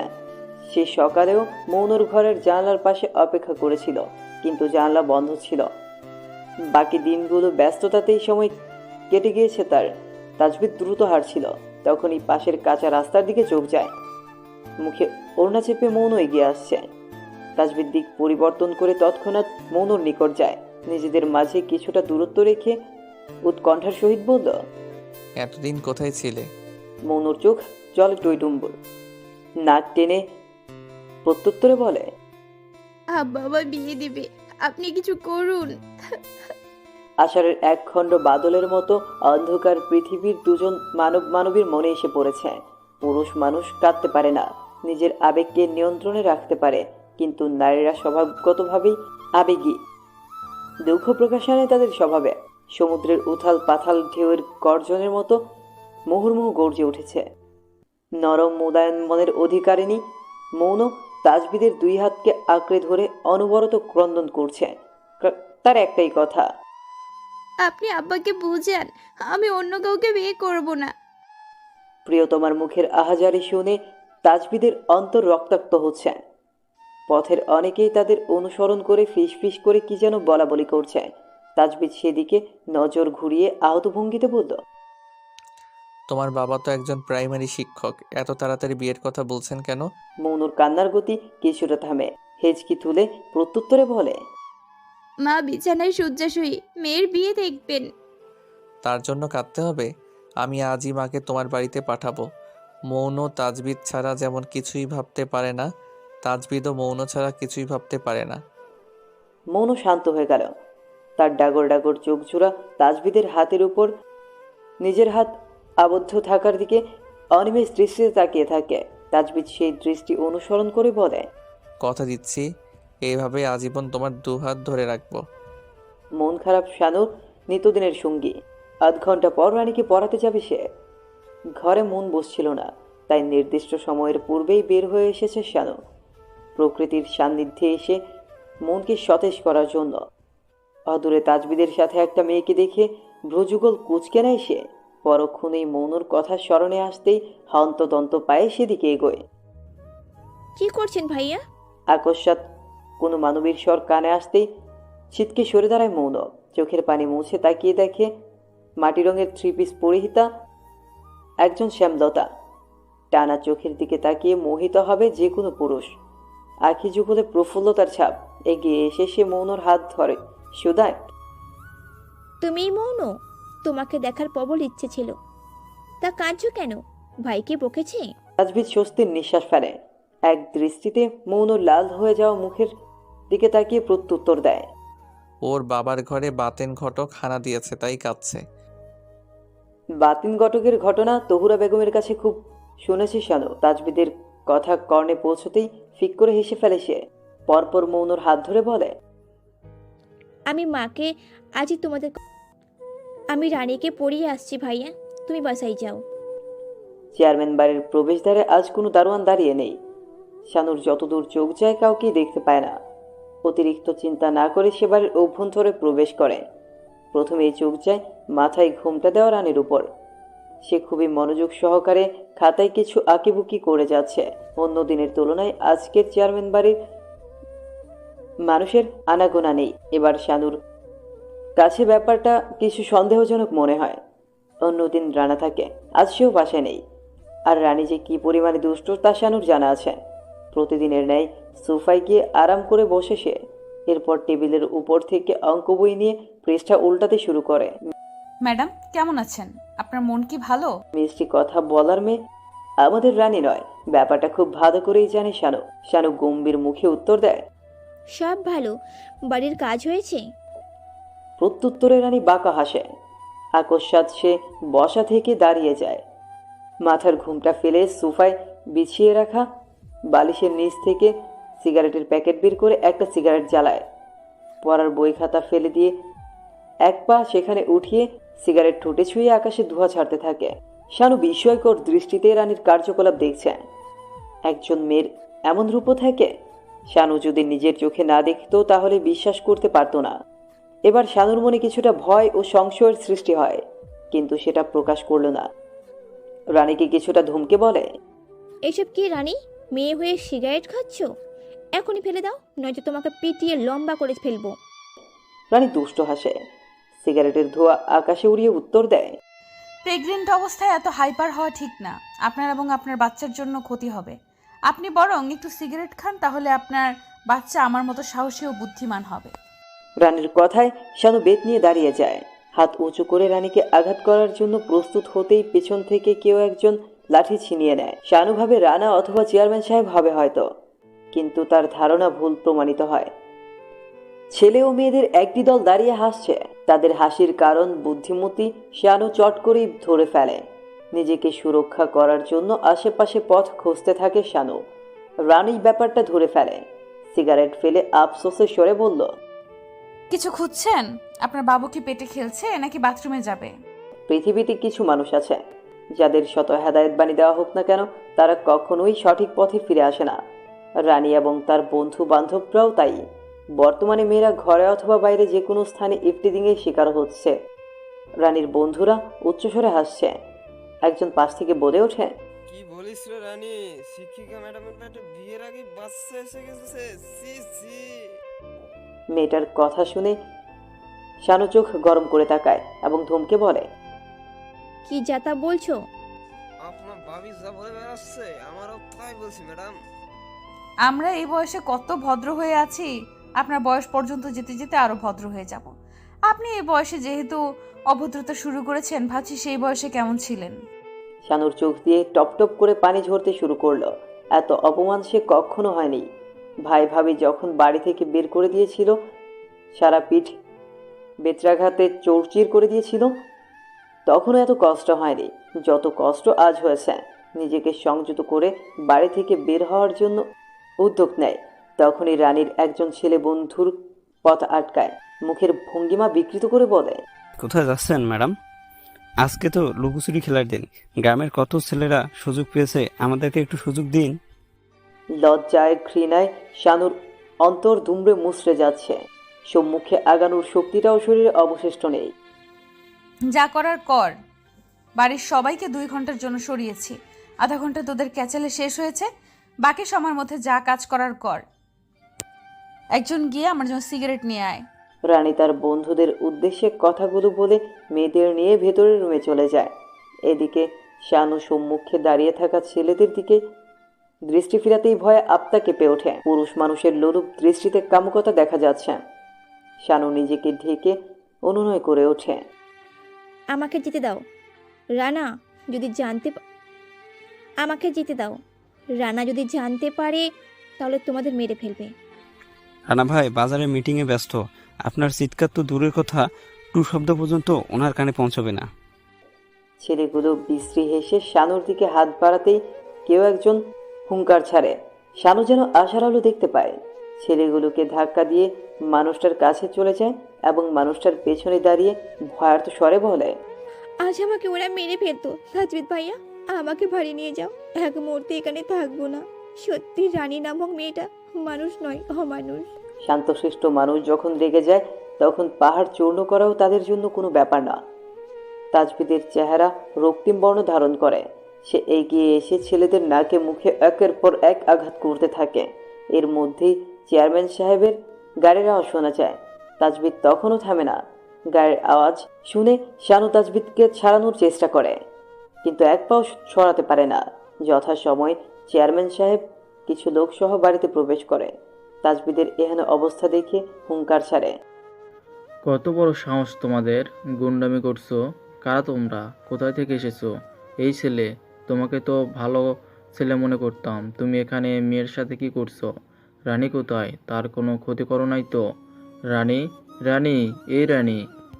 এক দুইবার রানীকে ডাকার পর সে তার বান্ধবীদের সাথে বের হয়ে আসে। রানীর চোখে মুখে ভয়ের ছাপ। চেয়ারম্যান সাহেব নিশ্চুপ বনে যান। বছরের পর বছর একই ছাদের নিচে থেকে চেয়ারম্যান সাহেব নাতির মন পড়ে ফেলতে পারেন। চারপাশে তাকিয়ে তাজবিদ এবং জমিনে পড়ে থাকা রক্তাক্ত ছেলেদের দেখে আন্দাজ করতে পারেন চেয়ারম্যানের সাথে লোকজন আসায় তিনি বিষয়টিকে ধামাচাপা দিতে পারেননি। রানার কাছে খবর পাঠিয়ে সোফায় ধক করে বসেন। আধা ঘন্টা পর রানা সশরীরে এসে উপস্থিত হয়। প্রথমে চোখ যায় শানুর দিকে, যে বর্তমানে তাজবিদের পেছনে জড়সড় হয়ে দাঁড়িয়ে আছে। দূর থেকে দেখেই বোঝা যাচ্ছে মেয়েটা খুব ভয় পেয়েছে এবং তার শরীর এখনো কাঁপছে। এদিকে রানী একের পর এক গালিগালাজ করে যাচ্ছে তাজবিদকে এবং শানুকে। তার কথার ভাষা ঠিক এরকম, এই লোকটা আমার সাথে অসভ্যতামি করতে চাচ্ছিল। যখন সুযোগ পাচ্ছিল না তখন তার রক্ষিতাকে নিয়ে আসে, যাকে সে নিজেই বাড়িতে রেখে এসেছিল। আজ বাড়িতে কাউকে দেখতে না পেয়ে এখানে দুজন মিলে নষ্টামি করতে আসে। আমি আমার বন্ধুদের বিশেষ কারণে খবর দিয়েছিলাম, তারা দেখে ফেলেছে বলে এখন আমার বন্ধুদেরকে মেরে রক্তাক্ত করে রেখেছে। রানীর কথা শেষ হতেই রানা প্রশ্ন করে, বাড়ির সবাই কোথায় গিয়েছিল রানী? আমার আসার পর কেন বাড়ির মানুষ চলে এসেছে? তখন একজন লোক উত্তর দেয়, আপা আমগরে 5,000 টাকা দিছে, বাজারে গিয়ে কান্নাকাটা করে নিয়ে যেতে কইছিল। সিনেমা দেখে 2 ঘন্টা পরে বাসায় আসতে কইছিল। লোকটার কথা শেষ হতেই রানা ক্ষুব্ধ দৃষ্টিতে তাকায়। এরপর রানীর বন্ধুদের উদ্দেশ্যে বলে, এবার তোমারও বলো আসল ঘটনা। মিথ্যে বললে আজ একজনও বেঁচে এখান থেকে ফিরতে পারবে না। রানীর বান্ধবীরা সকলে ভয় পেয়ে যায়। এক এক করে সত্য ঘটনা বলতে থাকে। আমাদের কোনো দোষ নেই ভাইয়া, আমরা গরিব মানুষ, যেখানে টাকা পাই সেখানেই ঝুঁকে যাই। রানীর টাকা আছে তাই তার আগে পিছে আমরা পড়ে থাকি। রানীর সিগারেট খাওয়া থেকে শুরু করে সকল ধরনের নেশার সহযোগিতা করি। এতে রানী মোটা অঙ্কের বকশিশ দেয়। আজ রানী আমাদের সবাইকে আসতে বলছিল তার ম্যাডামকে উচিত শিক্ষা দেওয়ার জন্য। ছেলেদের বলছিল ম্যাডাম এমন দশা করতে যেন সে মুখ দেখাতে না পারে। এ বলে রানী আমাদেরকে ঘরে নিয়ে চলে যায়। সমস্ত কথা শুনে চেয়ারম্যান সাহেব কিছু বলবে তার আগে রানা চট করে বলে, একজন মেয়ের জীবনে সতীত্ব বড় জিনিস। যখন সেখানে কেউ থাবা দেয় তখন সেই নারীর চোখে পুরো পুরুষ জাতি খারাপ হয়ে যায়। আমি শানুকে আজ এক্ষুনি বিয়ে করতে চাই। ওর সাথে যা হয়েছে সব কিছুর দোষ আমার কথা মেয়েটা রানীকে পড়াতে আসে। ভেবেছিলাম রানী অমানুষ থেকে কিছুটা সঠিক পথে আসবে, কিন্তু কথায় আছে কিছু ময়লা 1000 বার ধুয়ে শুকালেও যায় না। রানা কথাগুলো বলেই দম ফেলে। শানুর দিকে আহত দৃষ্টিতে তাকিয়ে পুনরায় বলে, দাদা, আমি তোমার কোনো কথাই শুনতে চাই না। সসম্মানে শানুকে ঘরে তুলতে চাই। তোমার নাতনিকে কোথায় পাঠাবে জানি না। আজ এই মুহূর্তে রানীকে অন্য কোথাও পাঠানোর ব্যবস্থা করো। আমি চাই না ওর জন্য আমার হবু বউয়ের কোনো ক্ষতি হোক। কয়েকদিন পর লাল টুকটুকে শাড়ি পরে সোফায় জড়সড় ভঙ্গিতে শানু বসে আছে। তার পাশেই অভিভাবক সমেত ভাই দাঁড়ানো। সে নিজের বোনকে পৃথিবীর সকল অশুভ মানুষের হাত থেকে রক্ষা করছে। তাজবিদ এখনো রেগে আছে। সবকিছুর মাঝে সে মৌনকে ধন্যবাদ জানাচ্ছে। তাজবিদ আজ মৌনুর জন্যই রাবিদের বাসায় এসেছিল। সে চেয়েছিল শানুকে সাথে করে বাড়ি যাবে এবং সেখানে মায়ের সাথে আলোচনা করে তারপর আগামীকালই বাসায় প্রস্তাব পাঠাবে। কিন্তু এখানে এসে যখন শানুর করুণ অবস্থা দেখতে পেয়ে নিজের রাগকে নিয়ন্ত্রণ করতে পারেনি, ছেলেগুলোর উপর আক্রমণ করে বসে। তাজবিদ ভাবছে, আজ যদি সে থাকতো তাহলে শানুর কি পরিণতি হতো। নিশ্চয়ই এতক্ষণে শানুর স্থান কোনো গাছের ডালে ঝুলে থাকতো, নয়তো বিষ পান করে কোথাও পড়ে থাকতো। হাজারো কথা ভেবেই যাচ্ছে তাজবিদ। 3 বার কবুল বলার পর শানু ও রানার বিয়ে সম্পূর্ণ হয়ে যায়। চেয়ারম্যান সাহেব থমথমে মুখ করে বসে আছেন। তিনি এই বিয়েতে খুশি নাকি অখুশি তা বোঝার উপায় নেই। এদিকে রানীকে একটা ঘরে বন্দি করে রাখা হচ্ছে। সে অনবরত দরজায় করাঘাত করেই যাচ্ছে, যেন কেউ দরজা খুলে দেয়। রানীর ঘরের দরজা আগামীকাল সকালে খুলবে। তাকে আগামীকাল ঢাকায় পাঠিয়ে দিব এবং সে সেখানে পড়াশোনা করবে। রানার কথার প্রত্যুত্তরে কেউ কিছু বলতে পারে না। বিদায় বেলায় তাজবিদ রানাকে জড়িয়ে ধরে বলে, সানু আমার আপন বোন না হলেও তাকে আমি বোনের চোখে দেখি। অসহায় অভাগা মেয়ে যখন আমার কাছে এসে আশ্রয় চেয়েছিল, তাকে নিজেদের স্বার্থে রেখেছি। আমার সেই বোনটা এখন আপনার বউ। আশা করি তাকে পূর্ণ মর্যাদা এবং অধিকার প্রদান করবেন ভাই। কথাগুলো বলার সময় তাজবিদের গলা ধরে আসে। শানুর কালো অতীতের সম্পর্কে সবকিছু তার জানা। এখন শানু রানার সাথে সুখী হলেই তাজবিদ খুশি। শানুর মাথায় স্নেহময় পরশ বুলিয়ে তাজবিদ বিদায় নেয়। আজ থেকে তার জীবনে 2টো অধ্যায়ের সমাপ্তি ঘটল। প্রথমত রানী, দ্বিতীয়ত শানু। তার জীবনের আসল অধ্যায়ের সূচনা হয়েছে, যার সমাপ্তি কোথায় গিয়ে দাঁড়াবে কে জানে। আপনারা কি জানেন, একদিকে অসহায় শানুর জীবনে রঙের আবির্ভাব ঘটেছে। সে এখন পৃথিবীর সর্বসুখী রমণীদের একজন। রানা তাকে নিজের চাইতে বেশি ভালোবাসে। অপরদিকে প্রেমময় সাগরের অতলে ডুবে যাওয়া মৌন। তাজবিদের জীবনে ঝড় চলে এসেছে। সন্ধ্যা লগ্নে মৌন ঘরে ফিরে আসে। অভ্যাস মোতাবেক হাঁস মুরগির ঘরের দ্বার আটকে দেয় সে। বাইরে শুকনো কাপড় গুছিয়ে মায়ের ঘরে প্রবেশ করতেই তার বাবাকে বসে থাকতে দেখতে পায়। বাবার দিকে না তাকিয়ে সব সময়ের মতো মৌন মায়ের জন্য বিকেলের নাস্তা বানাতে চলে যায়। নাস্তা হাতে মায়ের পাশে বসতেই বাবার কড়া কণ্ঠস্বর শুনতে পায়। ছেলেটাকে মনো? মৌনুর মায়ের অবস্থা আশঙ্কাজনক। সেজন্য মৌনুর বাবা আজকাল তাড়াতাড়ি বাড়ি ফিরে আসে। মেয়েকে বাড়িতে না পেয়ে খানিকটা চিন্তিত হন। পর মুহূর্তে মেয়ে বন্ধুর কাছে গিয়েছে ভেবে চিন্তামুক্ত হন। স্ত্রীর কাছে বসে হাত পায়ে মালিশও করে দেন। আব্দুল সত্তার মোল্লা মৌনুদের প্রতিবেশী। বাজারে বড় 2টা মুদির দোকান আছে তার। দোকানে ছেলেপেলেদের রেখে বিশেষ প্রয়োজনে বাসায় ফিরে আসে। তখনই তাজবিদ এবং মৌনুকে একসাথে দেখতে পায়। সে মৌনুর বাবাকে এসে জানায়। একমাত্র মেয়ের অধপতনে মৌনুর বাবা রুষ্ট হন। মৌনু বাড়ি ফেরার সাথে সাথেই জিজ্ঞেস করে। নিচু মাথায় মৌনু বাবার সামনে দাঁড়িয়ে আছে। বাবার প্রশ্নের উত্তর সে দিতে পারবে না। মায়ের শরীরের অবস্থা শোচনীয়। এমতো অবস্থায় মৌনুর এক একটা ধাপ সাবধানে পার করতে হবে। সে বাবাকে চেনে। রাগের মাথায় মৌনুকে আঘাত করতেও দ্বিধা করবেন না। কি হলো, উত্তর দাও। বাবার ধমকে মৌনু কেঁপে ওঠে, তবুও মুখ নিঃসৃত কথা বের হয় না। তুমি যদি মনে করো চুপ থাকলেই আমি সব ভুলে যাব, তাহলে তোমার সেই ধারণা ভুল। আমাকে স্পষ্ট ভাষায় বলো, ছেলেটাকে। মৌনু এবার বাবার হাত ধরে ক্রন্দনরত অবস্থায় বলল, আজ পর্যন্ত কখনো তোমার কথার অবাধ্য হইনি। আমার অবচেতন মন কখনো খারাপ দিকে ধাবিত হয়নি। মানুষটা আমাকে পছন্দ করে, কিন্তু বিশ্বাস করো বাবা, সে কখনো আমার কাছাকাছি এসেও দাঁড়ায়নি। আমি আজ তার কাছে গিয়েছিলাম। মৌনুর বাবা এত বছরে যা করেননি তাই আজ করলেন। একমাত্র মেয়ের গায়ে হাত তুললেন। এতটা নিচে নেমে গেছো তুমি? ঘরে অসুস্থ মা বিছানায় পড়ে আছে, আর তুমি বাইরের ছেলেদের সাথে। বাবা, তাজবিদ খুব ভালো মনের মানুষ। তুমি যেমন মাকে আগলে রাখো, সেও আমাকে এভাবেই আগলে রাখবে। মৌনু জমিনে পড়ে অনবরত ক্রন্দন করতে থাকে। তার অস্পষ্ট স্বরে শুধুই তাজবিদের নাম। মৌনুর বাবা রাগে হুঙ্কার ছুড়ে দেয়, ভুলে যাও, ওই ছেলের নাম উচ্চারণ করবে না। আমি যেই ছেলের সাথে বিয়ে দিব তাকেই বিয়ে করতে হবে। অসম্ভব বাবা, আমার পড়াশোনা শেষ হয়নি।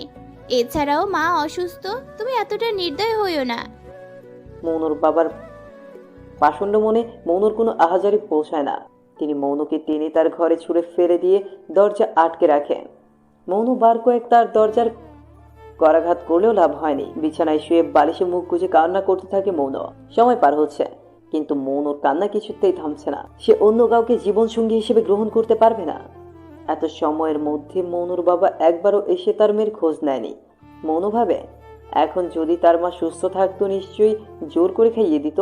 কান্না করতে করতে একসময় চোখের পানি ফুরিয়ে যায়। সে বিছানা থেকে উঠে বইয়ের ভাঁজে যত্নে লুকিয়ে রাখা তাজবিদের দুলগুলো বের করে হাত বুলিয়ে আবারও ডুকরে কেঁদে ওঠে। বিয়ের দ্বিতীয় দিনই আমার বোনটা আপনাকে অনেক কষ্ট দিয়ে ফেলেছে ভাই। বহু প্রতীক্ষার ফল তোমার বোন, এমন শত কষ্ট সাদরে গ্রহণ করতে রাজি আছি।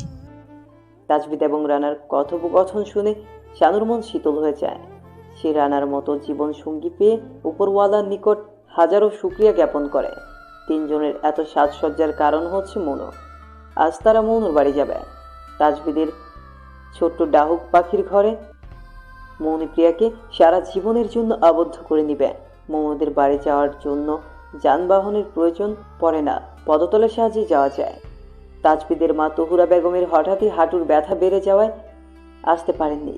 মৌনুদের বাড়ির সামনে আসতেই তিনজন অবাক হয়ে যায়। মৌনুদের পাড়া প্রতিবেশী সকলেই তাদের বাড়ি ঘিরে দাঁড়িয়ে আছে। তাজবিদের অন্তর্ধক করে ওঠে, বারবার মনে কুভাবনা চলে আসছে, মৌনুর কিছু হলো না তো। ভিড় ঠেলে তিনজন বাড়ির ভেতরে প্রবেশ করে। চার কাঁধে কাঠের খাটিয়ায় কাউকে শুইয়ে লোকজন দল বেঁধে গরুস্থানের দিকে তাজবিদের সামনে খাটিয়ার সম্মুখ পায়া মৌনুর বাবা কাঁধে বহন করে নিয়ে যাচ্ছে। তাজবিদের মনে ভয়ের বাসা আরো গভীরভাবে বাঁধে। সে দৌড়ে বাড়ির ভেতর প্রবেশ করে। মৌনু মৌনু বলে চিল্লিয়ে ডাকতে থাকে। তাজবিদের পেছন পেছন রানা ও শানুও চলে আসে। মৌনুর জন্য তাজবিদের পাগলামো তাদের চোখে এড়ায় না। শানু কেঁদে দেয়। তাজবিদের মনের অবস্থা ভেবে মনে মনে দোয়া করে যেন মৌনুর কিছু না হয়। তাজবিদের বার কয়েক ডাকার পর মৌনু ঘর থেকে বের হয়ে আসে।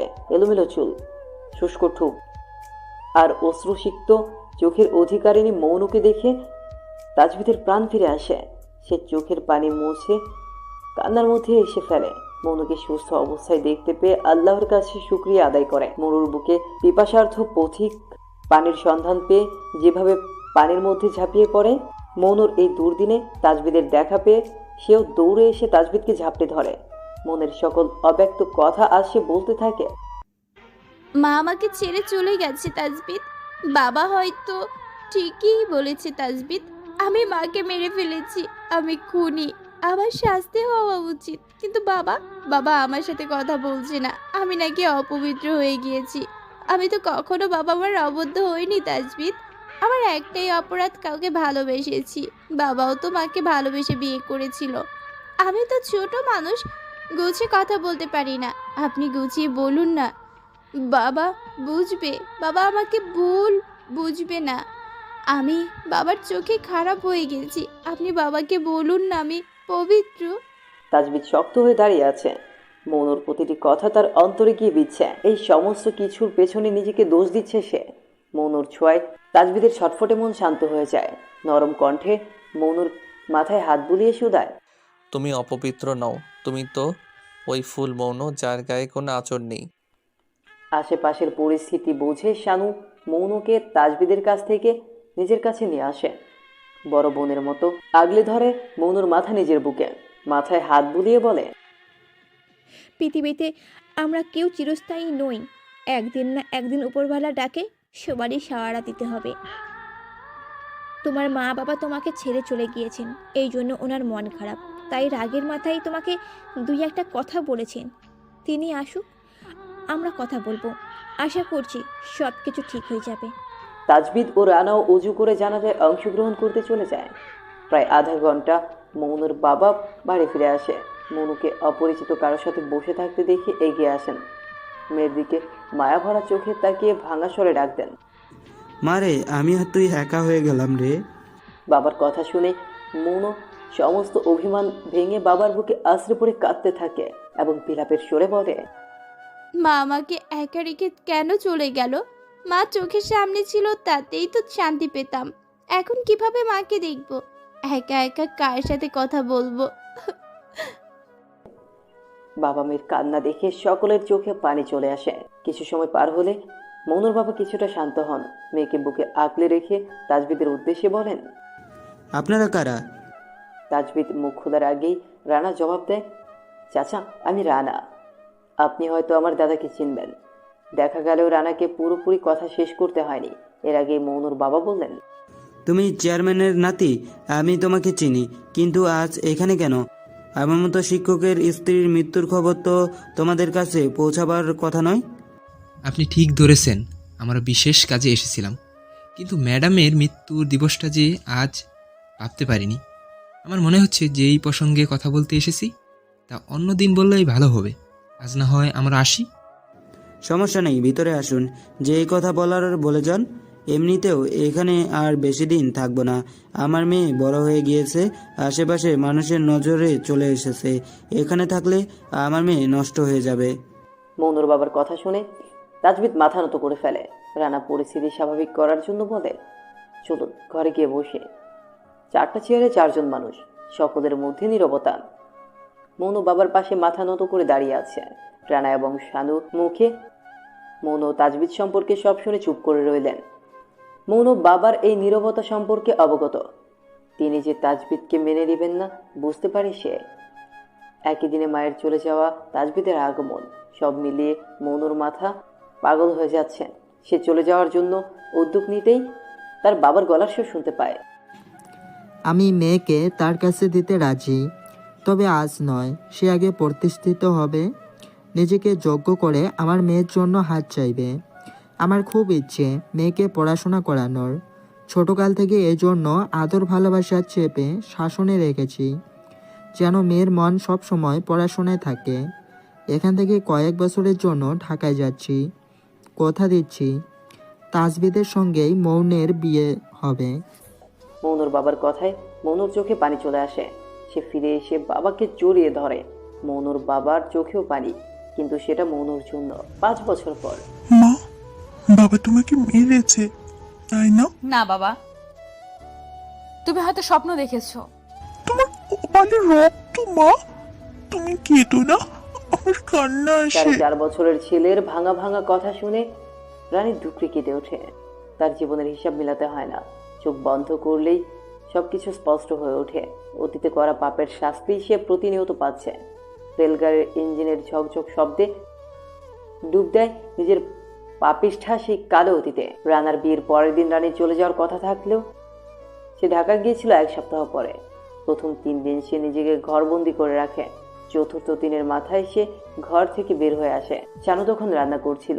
রানীকে বের হতে দেখে খুশিও হয়েছিল, কিন্তু সেই খুশি বেশিক্ষণ টিকেনি। রান্নাঘরের পাশে পকেট ঘর থেকে কেরোসিনের বোতল এনে রানী শানুর কাছে এসে শানুর মাথায় ঢেলে দেয়। আকস্মাৎ আক্রমণে শানু স্তব্ধ বনে যায়। রানী এগিয়ে লাইটার ধরাতে নিলে কাজের লোকগুলো চিৎকার চেঁচামেচি শুরু করে। এতে রানী শানুকে হুমকি দিয়ে বলে, তোমাকে শেষ করে দেবো, আমাকে গ্রাম ছাড়া করার শাস্তি তুমি পাবে। কথা শেষ করেই রানী বাড়ির প্রধান ফটক দিয়ে বের হয়ে যায়। শানু অশ্রুসিক্ত নয়নে সেদিকে তাকিয়ে রানাকে খবর দিতে চলে যায়। 1 সপ্তাহ পর মৌনু বাবার সাথে চলে যাবে। আজকাল মৌনুদের বাসায় তাজবিদের মা ও শানুর আসা যাওয়া একটু বেশি। সেই কঠোর গম্ভীর মুখ বাবাকেও আজকাল মৌনু সচক্ষে দেখে না। এ যেন মৌনুর মনের মতো বাবা, যার ভালোবাসা সে সর্বক্ষণ চাইতো। আজ তাজবিদের নিমন্ত্রণ করেছে মৌনুর বাবা। ছেলে মেয়েকে আকট করিয়ে রাখতে চান। পরিকল্পনা অনুযায়ী ছোটখাটো আয়োজন করেছেন। উঠোন পেরিয়ে কয়েক কদম এগিয়ে মনুদের প্রধান ফটক। কাঠের তৈরি ফটকের দরজায় কষাঘাতে মনু এগিয়ে যায়। সে এখনো জানে না দরজার ওই পাশে তার জন্য কি অপেক্ষা করছে। আগ্নেয়গিরির ন্যায় রানীর আগমন ঘটে। মনুকে দেখা মাত্রই তার ভ্রুযুগল কুঁচকে আসে। এই মেয়ের জন্যই কি রানী তাজবিদকে পাওয়া হয়নি? কি আছে এই মেয়ের মাঝে? ভাবতে ভাবতে মনুর পা থেকে মাথা পর্যন্ত দেখে নেয় সে। মুহূর্তে নিজের অহংকার বোধ প্রকাশ ঘটে। মনুকে শাসিয়ে বলতে শুরু করে, কি আছে তোমার মাঝে? সামান্য একজন স্কুল টিচারের মেয়ে হয়ে আমার পুরুষের দিকে নজর দিতে লজ্জা লাগেনি? মরনারীর কথার মর্মার্থ না বুঝে আমি রানী, তাসবিদ শুধু আমার, ওর দিকে হাত বাড়ালে তোকে শেষ করে দিব। মনুর কাছে এখন বিষয়টা কিছু পরিষ্কার হয়ে আসে। সে বুঝতে পারে সম্মুখে দাঁড়িয়ে থাকা মেয়েটা হয়তো তাজবিদকে পছন্দ করে, কিন্তু তাজবিদের তো ধ্যানে জ্ঞানে মনে মনুর বাস। সে নিজেকে সংযত করে বিদ্যুবাত্মক হেসে বলে, তাজবিদ কোনো খেলনা নয় যে তুমি সেটা দিয়ে খেলবে। সে একজন পাগল প্রেমিক, প্রেয়সীকে হারানোর ভয়ে বিয়ের ডালা নিয়ে আমার দুয়ারে আসছে। আগুনে ঘি ঢালার মতো বিদঘুটে কাজ মৌন করে ফেলল। সে বুঝতেই পারেনি তার কথার প্রেক্ষিতে এখন কি ঘটতে চলেছে। রানীর ন্যায় অন্যায়ের পরোয়া না করে ভয়ঙ্কর কাণ্ড করে বসে। যে জমিনে পড়ে থাকা লোহার দণ্ড হাতে নিয়ে মৌনকে আঘাত করতে চায়, কিন্তু তার আগেই কেউ রানীর হাত ধরে ফেলে। মৌন সেই মানুষটাকে দেখতে পেয়ে ছলো ছলো চোখে তাকায়। তোমার সাহস তো কম না রানী, তুমি জানো কাকে আঘাত করেছো? রানী স্তম্ভিত, রাগত দৃষ্টিতে তাজবিদের দিকে ফিরে। সে সকলের সামনে তাজবিদকে জড়িয়ে ধরে বলতে শুরু করে, তুমি আমার সাথে এমনটা করতে পারো না মাস্টার সাহেব। আমি তোমাকে খুব ভালোবাসি। ওই মেয়ে 2 দিন আগে এসে তোমার বউ হবে, এটা আমি সহ্য করতে পারবো না। তাজবিদ দেখতে পাচ্ছে রানীর মুখে তাজবিদের নাম হলেও চোখে তার তাজবিদকে জিতে নেওয়ার তীব্র নেশা। তাজবিদ রানীকে জোর করে সরিয়ে নেয়। মনুর কাছে হাত ধরে গিয়ে জিজ্ঞেস করে, ব্যথা পেয়েছো? মৌন মাথা তুলিয়ে হ্যাঁ বোধক ইশারা করে বলে, একটু সামান্য পেয়েছি। কোথায় পেয়েছি শুনবে না? তাজবিদ প্রশ্নবোধক চাহনিতে তাকালে মৌন তাজবিদের বক্ষস্থলের বাম পাশটায় হাত রেখে বলে, ঠিক এইখানটায় ব্যথা পেয়েছি। তাজবিদ যেন এই ভয়টাই পেয়েছিল। মৌন যদি তাকে ভুল বোঝে তাহলে নিজেকে শেষ করে দিবে, কিন্তু পর মুহূর্তে মনুর কথায় স্বস্তি ফিরে আসে। আমি জানি আপনার মনে আমারই বাস, কিন্তু নারী জাতি তো হিংসুটে হয়। আপনার নাম অন্যের মুখে শুনতেও খারাপ লাগছে। মনুর কথার প্রত্যুত্তরে তাজবিদ কিছু বলবে তার পূর্বে রানার আগমন ঘটে। রানীকে নিজের দিকে ফিরিয়ে সচরে গালে থাপ্পড় দিয়ে বলে, আর কত নিচে নামবি তুই? আমার স্ত্রী না হয় তোর কাছে খারাপ ছিল, কিন্তু এই মেয়েটা কি দোষ করেছে? রানী ভাইয়ের রাগ পরোয়া করলো না। সে ক্ষিপ্রতায় বুঝল, তাসবিদ আমার, আমি তার বউ হব। এই মেয়ে কেন আমার জায়গা নেবে? এই মেয়েকে আজ আমি মেরেই ফেলবো। রানীর পাগলামো দেখিয়ে রানার ধৈর্যের বাঁধ ভেঙে যায়। সে রানীর গালে আরো একটা থাপ্পড় দিয়ে বলে, তোর মাথা খারাপ হয়ে গেছে তাজবিদ। আর মৌন একে অপরকে ভালোবাসে। তোর তাজবিদের প্রতি কোনো ভালোবাসা নেই, আছে শুধু তাজবিদকে পার রাগ চেতনা। হ্যাঁ হ্যাঁ, তাসবিদকে আমার চাই। তাসবিদকে পেতে আমার যদি কাউকে খুন করতে হয় তাই করব। রানীর পাগলামো আস্তে আস্তে বেড়ে যাচ্ছে। এর মধ্যে শানু তাজবিদের মাকে নিয়ে মৌনদের বাসায় উপস্থিত হয়। মনুর বাবা বাহিরে ছিলেন। বাড়িতে প্রবেশ করে তাজবিদের বাইরে দাঁড়িয়ে থাকতে দেখে ভেতরে যাওয়ার তাগাদা দেন। বাইরে কেন মনো? সবাইকে ভিতরে নিয়ে যা। এরপর রানীকে উদ্দেশ্য করে প্রশ্ন করেন, মেয়েটাকে? আমার বোন। রানা উত্তর দিয়ে তাজবিদ বলে, তুমি সবাইকে নিয়ে ভেতরে যাও, আমি 10 মিনিটের মধ্যে আসছি। মৌনুর বাবাকে বুঝিয়ে শুনিয়ে তাজবিদ তাকে ভিতরে নিয়ে চলে যায়। এদিকে রানী তাজবিদের চলে যাওয়া দেখে আরো পাগলামো করতে থাকে। তখন রানা তাকে টেনে হিঁচড়ে বাড়িতে নিয়ে যায়। সেদিনই তাজবিদ এবং মৌনুর আকজ সম্পূর্ণ হয়ে যায়। আর রানা নিজে তাকে ঢাকায় রেখে আসে। 3 যায় বছর যায়। রানী হোস্টেলে থেকে পড়াশোনা করতে থাকে। কলেজে ওঠার পর আশিক নামক একজন ছেলের সাথে রানীর পরিচয় হয়। ছেলেটা তার মতোই, একসাথে আড্ডা দেওয়া, বিভিন্ন ক্লাবে যাওয়া, নেশা জাতীয় দ্রব্য সেবন করা, মোট কথা রানীর সমস্ত অপকর্মের সাথী হয়ে আসে। কলেজে ওঠার 3 মাস পর পরিবারের বিরুদ্ধে গিয়ে দুজন বিয়ে করে নেয়। রানা এবং চেয়ারম্যান রানীকে ত্যায্য করে দেয়। বিয়ের পরের বছরই রানী গর্ভবতী হয়। এরপরে আশিকের আসল চেহারা রানী দেখতে পায়। রাত করে বাড়ি ফিরে রানীকে বিনা কারণে প্রহার করে। মেয়েদের সাথে মিলামিশে তার নিত্যকার কাজকর্ম। এভাবেই রানী তার পাপকর্মের ফলাফল ভোগ করে। ছেলের কান্নার আওয়াজ কর্ণধারে আসতেই অতীত থেকে রানী ফিরে আসে। 2 হাত রানীর দিকে বাড়িয়ে চিৎকার করে কান্না করছে। রানী ছেলের হাতের দিকে তাকিয়ে দেখে তা থেকে রক্ত ঝরছে। রানী তৎক্ষণাৎ ছেলের হাতে ওনা চেপে ধরে। তার চোখ বেয়ে অশ্রু ঝরছে। ছোট্ট বাচ্চার আহাজারি শুনে কলিজা কেঁপে উঠছে। সে কাপা গলায় জিজ্ঞেস করে, কিভাবে কেটেছে বাবা? ছেলে তখন ভাঙাচোরা উত্তর দেয়। চিপসের প্যাকেটে। রানী ছেলের কথায় ট্রেনের বগিতে চিপসের প্যাকেট পড়ে থাকতে দেখতে পায়, যার ভেতরে কাচের টুকরোগুলো স্পষ্টত চকচক করছে। দ্রুতগামী ট্রেনের মধ্যে ছেলেকে কোলে তুলে সাহায্যের জন্য এদিক ওদিক ছোটাছুটি শুরু করে দেয়। চলন্ত ট্রেনে কেউই রানীকে সাহায্য করার জন্য এগিয়ে আসে না। রানীর ছেলের অবস্থা আশঙ্কাজনক, চোখ উল্টিয়ে দিচ্ছে। রানীর আহাজারি দৌড়ঝাঁপ সবাই দেখছে, কেউ কেউ আফসোস করছে, কেউ কেউ আবার দেখেও দূরে সরে যাচ্ছে। রানী একসময় ক্লান্ত হয়ে যায়, ছেলেকে বুকে জড়িয়ে নিচে বসে পড়ে, চিৎকার করে বলতে থাকে, এই দুনিয়াতে কি ভালো মানুষের চিহ্ন মুছে গেছে? কেউ কি নেই আমাকে সাহায্য করবে? রানীর কথা শেষ হতেই কেউ একজন রানীর কোল থেকে তার ছেলেকে নিয়ে নেয়। রানী কিছু বলবে তার আগেই আগন্তুকের স্বর শুনতে পায়। আমার সাথে আসুন, আমার স্ত্রী আপনার সন্তানকে আপাতত প্রাথমিক চিকিৎসা করাবে। সামনের স্টেশনে নেমে না হয় ভালো ডাক্তার দেখাবেন, আশা রাখছি খারাপ কিছু হবে না। রানী অবাক নয়নের সম্মুখে দাঁড়ানো মানুষটাকে দেখছে।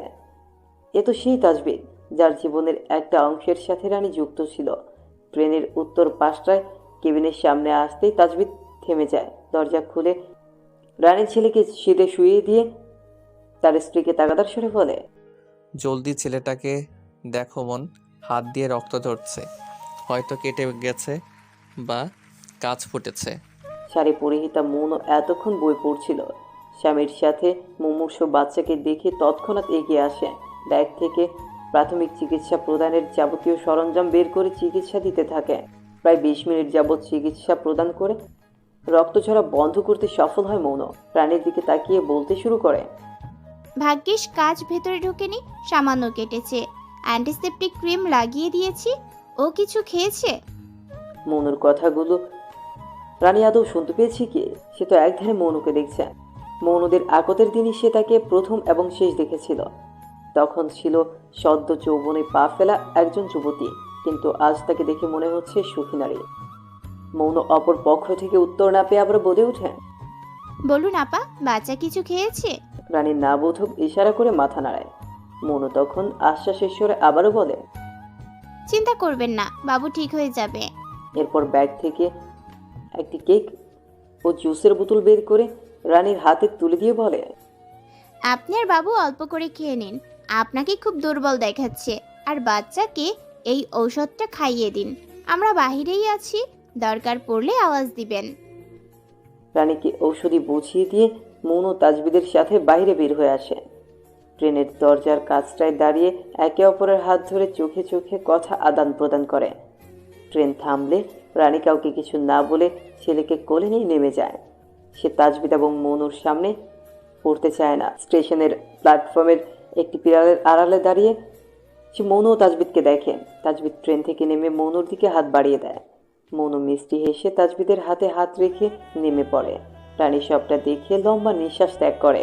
দীর্ঘ সময়ের ব্যবধানে তাজবিদ মৌনুর আপন নিরে ফিরেছে। তাজবিদের সেই ছোট্ট বাড়ির স্থানে আজ দোতলা বিশিষ্ট দালান। বাড়ির প্রধান ফটকে নেমপ্লেটের উপর লেখা ডাহুক পাখির ঘর। মৌন নেমপ্লেটের উপর হাত বুলিয়ে মিষ্টি হাসে। তাজবিদ মৌনর হাতের উপর হাত রেখে বলে, বলেছিলাম না ডাহুক পাখির ঘরে রাখবো। মৌন তাজবিদের কথায় লাজুক হাসে। এমন সময় একটা ছোট্ট মেয়ে বাচ্চা দৌড়ে আসে। মৌন এগিয়ে এসে ছোট্ট বাচ্চাটাকে কোলে তুলে নেয়, মুখে চুমু এঁকে বুকে জড়িয়ে নেয়। ছোট্ট বাচ্চাটার খিলখিল হাসিতে মৌনও হাসতে শুরু করে। এক সময় ছোট বাচ্চাটা মৌনকে প্রশ্ন করে, ফুপুমা, আজ মা অনেক মজার মজার রান্না করেছে। মৌনও তালে তাল মিলায়। তিনজন মিলে বাড়ির ভিতর প্রবেশ করে। তাজবিদের মা তহুরা বেগম বিগত বছর মারা গিয়েছেন।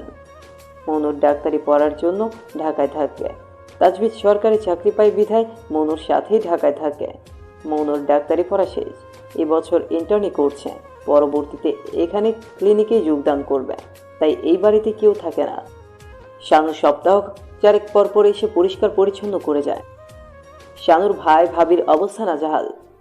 পরকিয়া করার সময় ধরা পড়ায় সমাজের লোকেরা এলাকাচ্যুত করে দেয়। শানুর ভাই বোনের প্রতি করা অন্যায়ের খেসারত দিতে নিজের জমিটুকু শানুর নামে করে দিয়ে শহরে চলে যায়।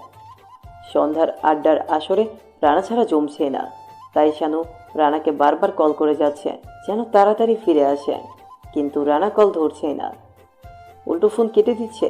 তাজবিদ দূর থেকে সবটাই লক্ষ্য করে ফোনকে সান্ত্বনার সুরে বলে, ভাই চলে আসবে, সামনে নির্বাচন তো, ব্যস্ত হয়তো। তুমি এদিকে আসো, আনিশাকে খাবার নাস্তা দাও। কিছুক্ষণ পর রানা ফিরে আসে। একা নয়, রানী এবং তার বাচ্চা সহ উভয় কাচুমাচু হয়ে দরজার বাইরে দাঁড়িয়ে আছে। রানী অতীতে যাই করুক না কেন, সম্পর্কের ননদ হওয়ায় রানীকে দেখা মাত্র শানু রানীকে জড়িয়ে ধরে। রানীর গালে মুখে হাতড়ে বলে, এ কি অবস্থা হয়েছে তোমার? এত বছর কোথায় ছিলে? তোমার দাদা এবং ভাইকে তোমাকে কম খুঁজেনি, বাচ্চাটাকে? শানুর এত কথার জবাবে সে শুধু একটা কথা উচ্চারণ করে, এটা হচ্ছে, বাচ্চাটা আমার, ওর নাম ঈশান। শানু ঈশানকে কোলে তুলে নেয়। মৌন এবং তাজবিদের উদ্দেশ্যে চিৎকার করে বলতে থাকে, তাজবিদ, দেখে যাও কে এসেছে। আমি তো ভাবতেই পারছি না এত বছর পর সে ফিরে আসবে। মৌন, তাজবিদ শানুর আওয়াজ ঘর থেকে বাইরে আসে। রানী এবং তার বাচ্চাকে দেখে বলে, আরে আপনি, বাচ্চার কি কোনো সমস্যা হয়েছে? জ্বর এসেছে বুঝি? ড্রেসিং করিয়েছেন? রানা শানু মৌনুর কথা শুনে অবাক হয়। শানু জিজ্ঞাসু দৃষ্টিতে তাকালে মৌন ট্রেনের সকল ঘটনা খুলে বলে। সমস্ত ঘটনা শুনে রানা বলে, এই মেয়েটা আমাদের রানী। রানীর পরিচয় পাওয়ার পর সবচেয়ে বেশি অবাক হয় তাজবিদ। চঞ্চল, দুরন্ত এবং বাজে মেয়েটির এই অবস্থা দেখে বড়ই আফসোস হয় তার। রোগা পাতলা মেয়েটিকে দেখে তাজবিদ চিনতেও পারেনি যে সে রানী। রানী মৌনুর কাছে এসে হাত জোর করে ক্ষমা চায়। কান্না করতে করতে বলে, আমি আমার অপরাধের শাস্তি পেয়ে গিয়েছি। জীবনে যা যা করেছি ক্ষণে ক্ষণে টের পেয়েছি। আমাকে তোমরা মাফ করে দিও। আমার জন্য তোমাদের জীবনের একটি অংশ অন্ধকারে আচ্ছন্ন হয়ে আছে। তাজবিদ মৌন রানীকে ক্ষমা করে দেয়। রানীর বয়সটা তখন এমনই ছিল, সঠিক ভুলের তফাৎ বুঝতো না। কথিত আছে, মানুষ ধাক্কা খেলেই সোজা হয়ে যায়। রানীর জীবনটাও তেমন। মধ্য রজনীতে মৌন তাজবিদ ছাদে বসে আছে। মাথার উপর পূর্ণ চাঁদ জল জল করে আলো ছড়াচ্ছে। হালকা বাতাসে মৌনর কোমর সমেত চুলগুলো উঠছে, কানে তার ঝুলন্ত ঝুমকা। মিষ্টি হেসে তাজবিদের মাথায় হাত বুলিয়ে দিচ্ছে। আপনি আমার অনেক সাধনার। আপনাকে পেয়ে জীবনের সমস্ত সুখ পেয়েছি। বেঁচে থাকার একমাত্র কারণ আপনি। আমি মাঝে মাঝে ভাবি, সেদিন বাবাকে না বললে জীবনটাই হয়তো শেষ হয়ে যেত। তাজবিদ শোয়া অবস্থায় মৌনুর ঠোঁটে হাত রাখে, ফিস ফিস করে বলে, মৃত্যু ছাড়া আমাদের আলাদা কেউ করতে পারবে না।